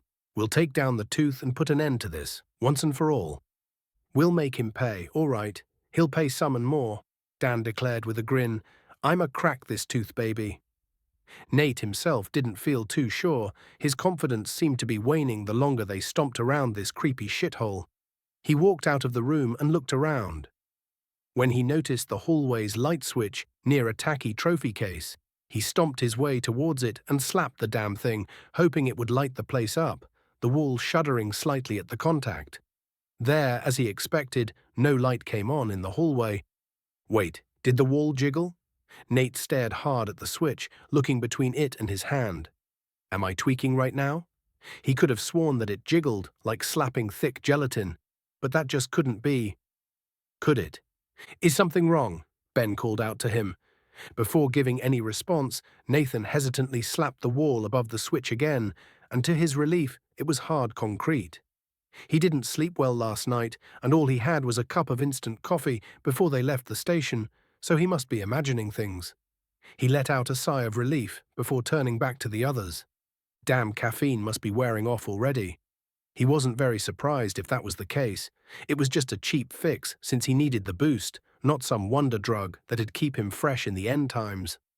Yeah, no, everything's fine, I think, Nate said, rubbing his hand on his jacket. The wall, I thought that shit jiggled when I hit it, but I think I'm just tripping. Tom then immediately slapped a random portion of wall, his eyes wide as he focused on the spot he'd stricken. He winced, shaking out his fingers before shaking his head. Feels like the real stuff to me, but tell us if it happens again, understand? Yeah, you got it. Nate nodded. Ben nodded. All right, man. Tom decided we should head to the cafeteria next. About time, I'm starving, Dan added in. Hope it was hot Italian sub day when shit hit the fan. Nate raised a brow. You're gonna eat from here? We're in the damn thing's turf. Even if we find food, I doubt any of it is real. Hell, even if it is, that shit is bound to be moldy as hell by now. Dan just shrugged. Ain't the worst thing I've ever eaten. Just peel off the moldy bits and it's all good. Nate sneered. Man, come on. Tom nodded. Nate's right. Even if you peel off the surface, mold tends to spread inside its host. Ben shook his head. Besides, don't get your hopes up. It's a school. I doubt the stuff they served here barely counts as food. No harm, no foul. Beats running on empty, Dan responded, much to Lily's and Tom's bewilderment. With their next goal set in mind, the five left the classrooms before proceeding down the abandoned locker-lined halls. Nathan found himself checking out every crevice and every tile, testing the firmness of the ground beneath his feet as he walked. He knew it must have been his imagination, but his gut told him otherwise. Something really strange was going on here. He had half a mind to dip out right this second. Yet he couldn't bring himself to puss out now. Tom risked his life by joining them and saved his life on numerous occasions. Nate wasn't going to back down. He shook his head. Get real, man. Walls don't jiggle. It was as simple as that. He was stressed, sleep-deprived, and physically exhausted. He was just tweaking, that was all. They reached the end of a hallway and took a left turn down yet another long hall, flicking the lights on as they went. Before they knew it, they found themselves standing in front of a large green door. With a push from Dan, it swung inwardly, and the five of them walked into the cafeteria. The ground was spotless. The steel tables were shining with nary a smudge, same with the chairs, and the cafeteria booth was properly organized despite there being no cook. The place was so pristine that Nathan would have believed it if someone told him that today was the school's grand opening. This place looks spotless. Was that guy from Cookware Catastrophe here? Ben asked, voice echoing as he began looking along the walls for a switch. Who gives a shit? Let's haul out some grub and kill the creep so we can leave. We can't leave those idiots outside unsupervised, and I bet they're pretty hungry too. Dan grumbled, eyes scanning the darkness of the large chamber. Ben did a double take. You were serious? You want to eat from a dungeon? Be my guest. I'm sure Tom can heal you up afterwards, you weird ass. It's a once-in-a-lifetime experience, man. Would the food taste good? Would it be fake? We'll find out soon. Dan rubbed his chin, quirking a brow. That's the dumbest shit that ever came out of your mouth, Ben argued, receiving a sharp retort from Dan. Nathan ignored them as they argued and went to the back of the cafeteria. Ben's light didn't cover the entirety of the cafeteria, but Nate found what he was looking for. He flicked on the light switch with a scowl. Fool me once, shame on you. He was just happy it didn't jiggle this time. With his task done, he was impressed by the sight. Even the back was cleaner than anything he had ever seen. Beyond, in the realm of the lunch ladies, the kitchen was perfectly clean, at least from what he could see from here. The ground was immaculate. There were no stains or signs of rust on the machinery, and all of the pots, pans, and cookers were sorted on their shelves. There wasn't even a simple spoon outside of its drawer. That was what he could see from the light bleeding in through the cafeteria, but he had no reason to suspect that it was any less clean than anywhere else. That likely means nothing's been cooked yet, but that's a good thing. Dan won't be able to poison himself. Nate's stomach grumbled, but he managed to calm it down after a pat or two. I guess we have to settle for dry food and packaged snacks. He rounded the booth, quickly finding the door leading inside the kitchen before pulling it open. He approached the giant pots on the stoves, knowing that they might just blow up in his face. No harm in checking, though. Much to his shock, though, it was full of chili. Nate's nose must have been plugged for him not to smell it before now. It reminded him of his grandfather's special chili. Hadn't had that since the old man passed away. "Hey boys, we got some chili on the stove," he yelled from the booth. "Looks hot too." He finished with a smile as he noticed the hot steam emanating from the pots. He almost found himself about to grab a bowl and ladle. Ben cried out, "Hold on, man." Nate frowned. "What? I ain't eating it, just checking if it's safe is all." "No, I got a bad vibe from all this." Ben frowned. "Think about it. This is a dungeon. A home for the thing an abominable forest deer monster cursed us to hunt down. Do you really want to be touching stuff here?" "Ben is right, Nate," Tom said. "Besides, we don't have time to slow down, and we can't eat what the tooth serves. We need to make sure the rest of the school is clear and kill the boss, then bring in the rest of the boys." "That sounds much better than trying a monster's chili," Lily commented. Tom turned to Dan. "We can eat after that, all right?" Nathan kept staring, conflicted between them and the pot, until he gave a resigned sigh and closed the lid. "Trust me, it's for the best," Tom told him. "Whatever, let's get this over with," he grumbled as he moved his gaze away from the pots. He might have caught sight of something slithering between the stove. With that, they left the kitchen, with Nate being the last one out of the door, following after them. Right as he crossed the threshold, though, he could have sworn that he heard a strange gurgle, like that of a stomach rumbling. His head whipped backward, but he saw nothing there. It hadn't been his own stomach, of that he was sure of, and the other guys were ahead of him. "Nate?" Tom asked, turning toward him.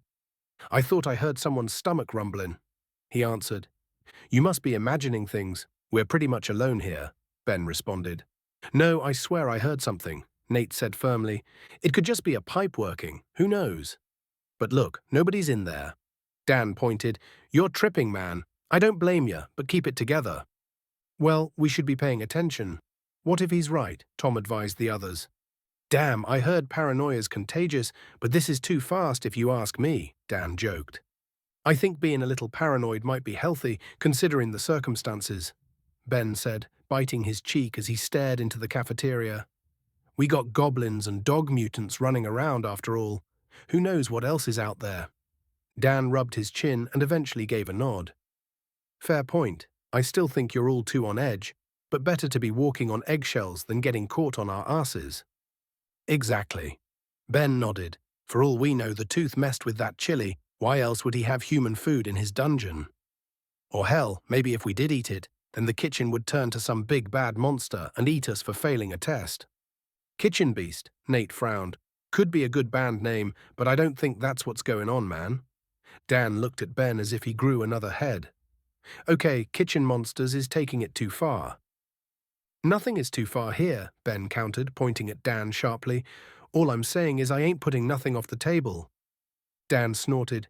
"Except chili, but yeah. Let's get this over with and get out of here." "Sounds good. I'll chip in for a celebration once we're back at the station," Tom suggested, receiving a chorus of nods. With nothing left to explore here, the five made their way up the stairs in the main hallway right to the second floor. Like everywhere else, everything was immaculate, and nobody was here. A metallic statue stood at the head of the stairs, set into a wall that split into two other hallways. It depicted a man with short hair and a fancy suit, pen in hand, and a smile on his wrinkled face. A plaque at the bottom read, "Jebediah Carlston Peachford III, founder of Peach Creek High School." Nathan stared up at the statue of the school's founder, a deep frown on his face. The damn thing seemed like it was staring right at Nate with its beady metal eyes. He walked to its left, then to its right, all while keeping eye contact. Nate could swear that those damn eyes were following his every move. "Aren't you too old to play with statues?" Dan asked him as he observed the gold-colored effigy of the old fart. "The thing gives me the heebie-jeebies." "Just keep your eyes on it at all times, and he won't bite," Tom joked around. "Yeah, I doubt it," Nathan responded as he contemplated smashing the statue's head with his axe. He didn't mean the statue any ill will, but he was high-strung, and as much as he hated to admit it, a bit frightened of this thing.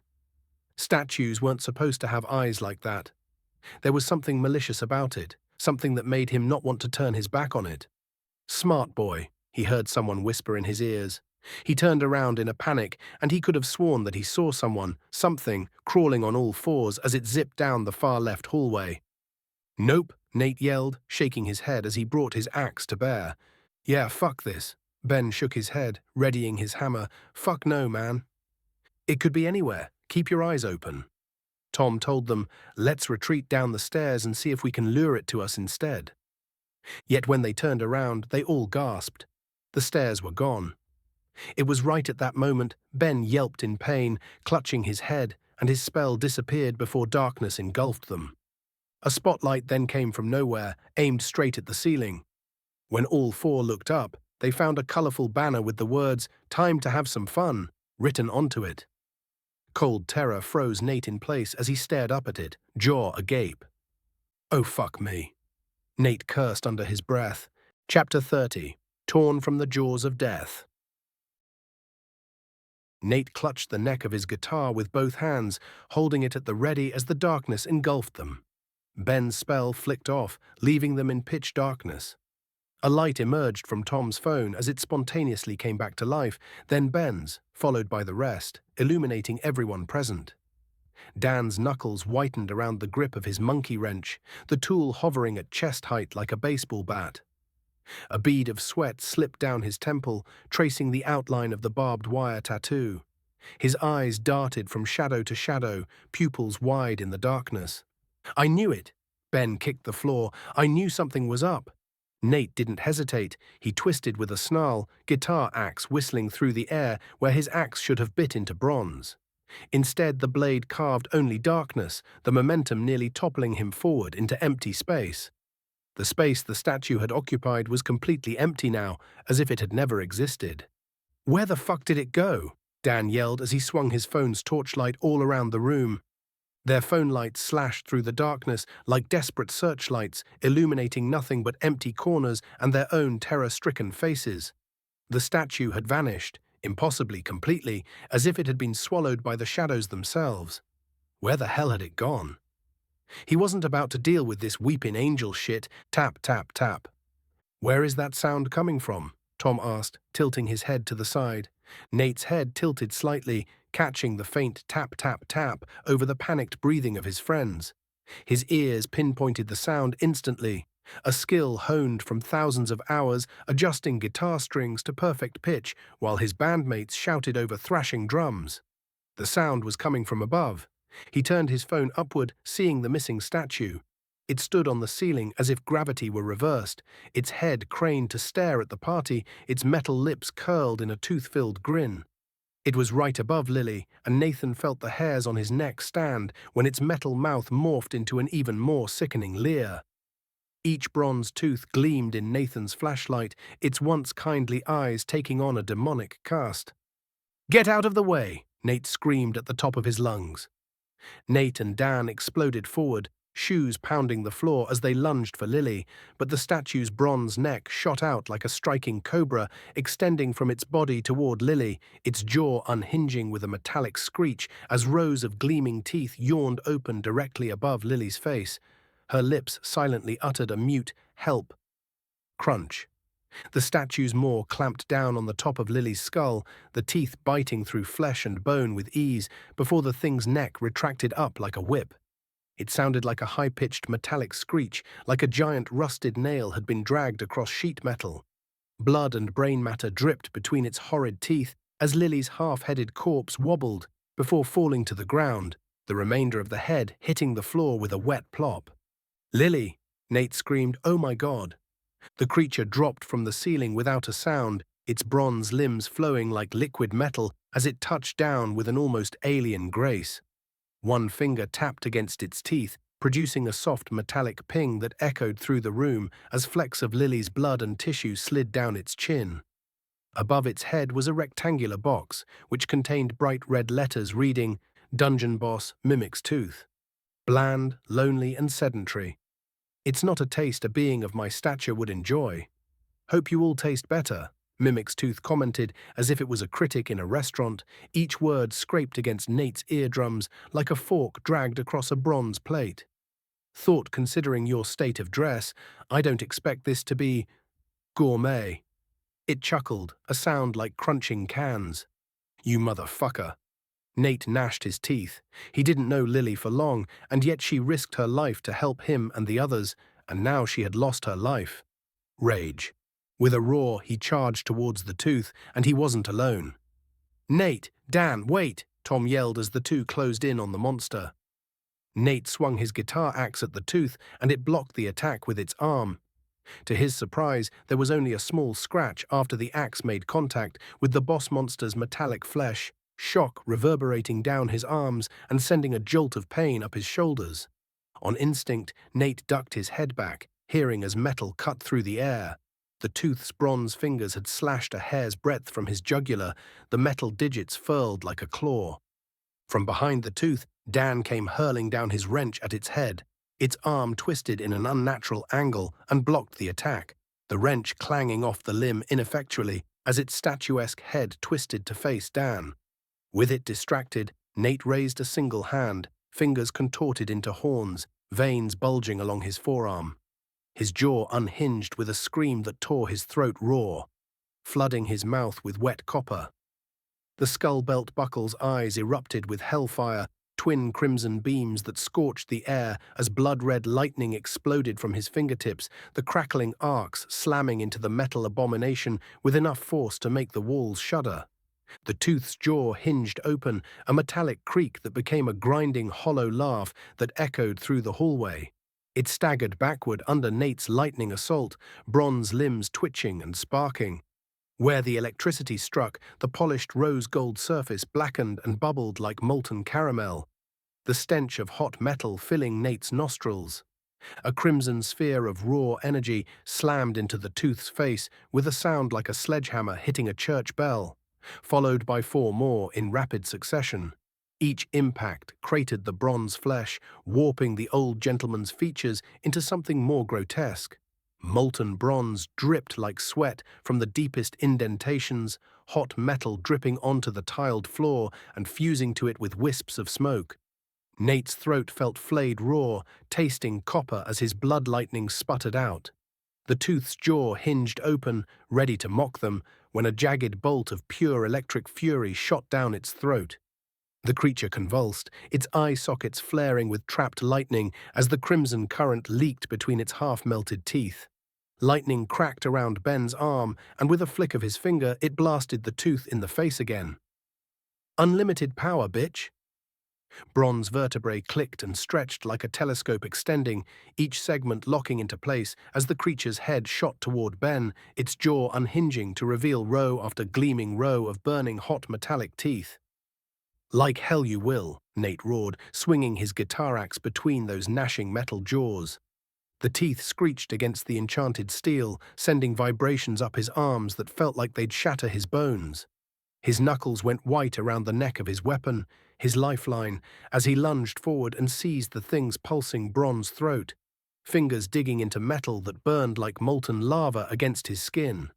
He dropped into a restless stance, every muscle in his legs coiling like steel springs.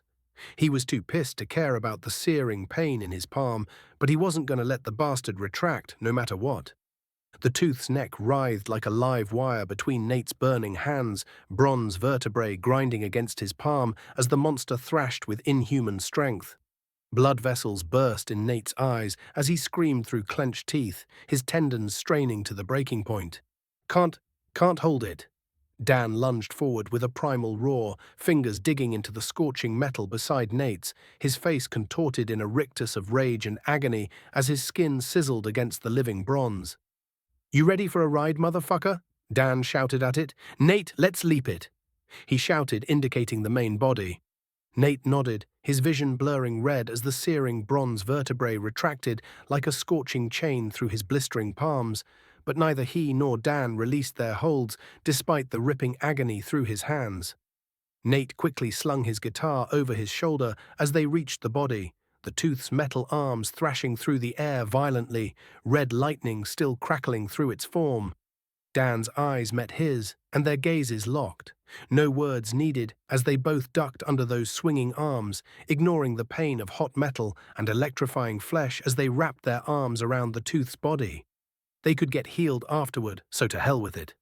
Tendons straining to snapping point, they unleashed twin berserker roars that shook dust from the ceiling. Leap. They launched upward with explosive force, dragging the writhing monstrosity skyward. The tooth's limbs flailed wildly before its skull cracked against the ceiling with a sound like a cathedral bell being split in half. Plaster and concrete rained down as all three plummeted in a tangle of bronze, flesh, and debris. They twisted mid-air, forcing the bronze monstrosity beneath them to cushion their landing. The impact still drove Nate's shoulder out of its socket with a wet pop and sent lightning bolts of pain shooting through his ribs. The floor buckled under them, tiles cracking in a spiderweb pattern. For one heart-stopping moment, Nate was sure the ceiling would come crashing down on their heads, but the school's construction held. The tooth convulsed against the cracked tiles, bronze fingers scraping uselessly like bent forks. Its once pristine head now resembled a crushed beer can, one side punched inward where the skull should be, the other dripping molten metal that hissed against the floor. The red lightning that had animated its eye sockets flickered like a dying neon sign, sputtering once, twice, before fading to embers. "Any last words, you piece of shit?" Nate asked the thing, rising to his feet with a pained groan as a soft light began healing his injuries. He gave Tom a thankful nod before turning back to the bronze menace, seeing that Dan was already limping over to it, wrench raised. "Are you kidding me? Just get it over with and aim for the head," Dan told him before he swung his battered wrench at its skull. Nate's jaw clenched as Dan's wrench connected with a metallic crunch, bronze teeth exploding inward like shrapnel. The second blow landed with a wet crack that sent an eyeball collapsing into its skull, molten bronze oozing from the socket like metallic tears. The third impact hit with such force that the cheekbones disintegrated in a shower of glittering fragments, the wrench sinking deep into the creature's face with a sound like a sledgehammer hitting a gong filled with mud. Each blow met less resistance than the last, bronze limbs now twisted and useless as Dan methodically demolished the creature. Metal fragments scattered across the tile with each impact of his wrench. It was damn obvious that they had won. Yet why do I feel like this isn't over yet? Suddenly, another rectangular screen appeared before his eyes with the words written in red. "Mimic's tooth, second phase shall begin." Nate's eyebrows shot up in alarm. He turned to Dan and opened his mouth, but Tom was the one to scream, "Dan, get out of there."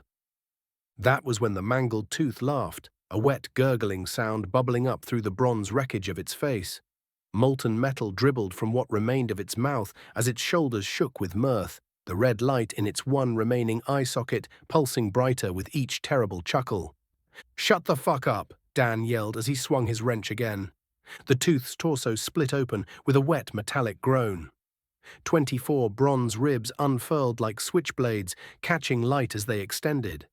Dan's scream cut short as the first rib punched through his sternum with a sound like a melon being thumbed. More ribs pierced his shoulders, throat, and cheeks. Blood pattered down in thick drops, then streamers, pooling beneath him while his fingers twitched against the metal skewering his palms. Nate howled with rage and swung his axe at the bronze ribs with every ounce of strength in his body. The blade connected with a deafening clang that sent shockwaves up his arms, nearly shattering his wrists.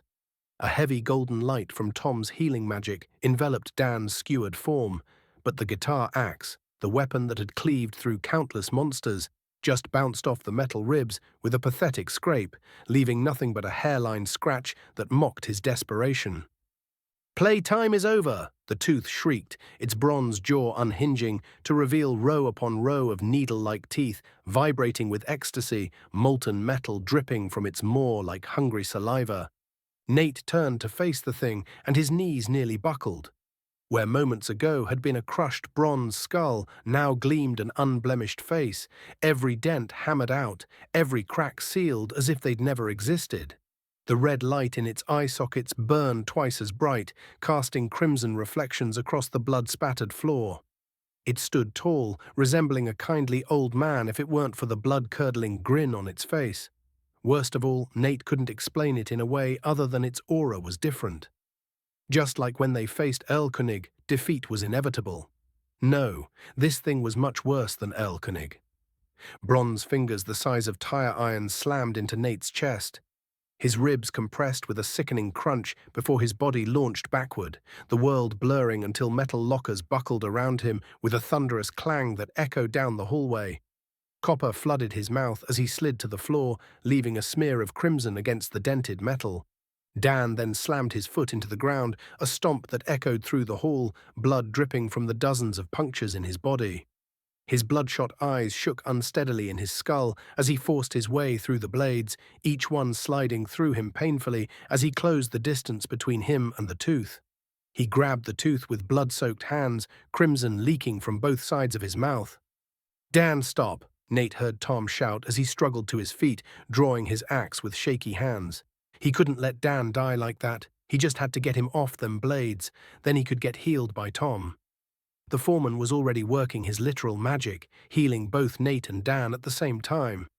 But all that did for Dan was elicit a cry of agony from the man as his flesh attempted to close around the impaled bronze ribs. A dozen more balls of energy impacted the tooth, but they, like Nate's axe, barely had any effect on the restored body of the tooth. Dan coughed up blood before shouting, "I'm fucked! Nate, finish that quest! Leave me, jackass!" Dan screamed as he tried to leap again, barely launching himself and the tooth off the ground. The tooth looked bemused as they landed, the force driving the rib blades further through Dan. "Get the fuck out of here," he shouted, tears streaming down his cheeks. Like hell he would. Nate wasn't about to leave Dan here to die. That quest ain't ever getting fulfilled. He growled as he took a step toward the tooth, readying his axe when he felt a hand on his shoulder. "Don't be stupid, Nate. Look, Tom's magic isn't healing shit," Ben hissed, and Nate saw that his words were true. Dan was already turning a sickly shade of pale as his blood pooled at his feet, the light beginning to dim in his eyes. "Go. Please," he told them before gritting his teeth. Dan stomped on the ground again, perhaps to remind himself that he was alive, before driving a fist into the tooth's rib, splitting his knuckles on the bronze. "I ain't dying like no bitch," he screamed, flecks of blood flying through the air. Bronze palms collided with a hollow boom that sent dust spiraling from the ceiling tiles, the impact reverberating through the hallway like a gunshot. "Good show," the tooth praised. "You have 5 minutes as a head start, boys." Bronze ribs gleamed wet with Dan's blood as his boots left the ground, his body rising like a marionette with too many strings. A strangled gasp escaped him, eyes bulging as each impaled inch of him elevated higher, the metal spikes shifting inside his flesh with tiny wet squelches. "Don't let little Danny die in vain," it said with a cheer. Bronze fingers closed around Dan's throat with surgical precision. A sharp twist, the sound like a wet branch snapping, and Dan's tattooed head lolled sideways at an impossible angle before toppling from his shoulders, hitting the floor with a hollow thud that seemed to echo forever in Nate's ears. A high-pitched ringing seemed to drown out all other sound as he stared at the lifeless corpse of Dan, his eyes staring blankly up at Nate. Nate's lungs refused to draw breath. Tom's mouth hung open, a trembling hand half raised, as if his healing magic might somehow reattach what had been so violently separated. Somewhere behind him, Ben made a wet, strangled sound, the noise of someone desperately trying to swallow their own scream. "I thought he'd survive that. Make that 1 minute," the tooth corrected with a grin.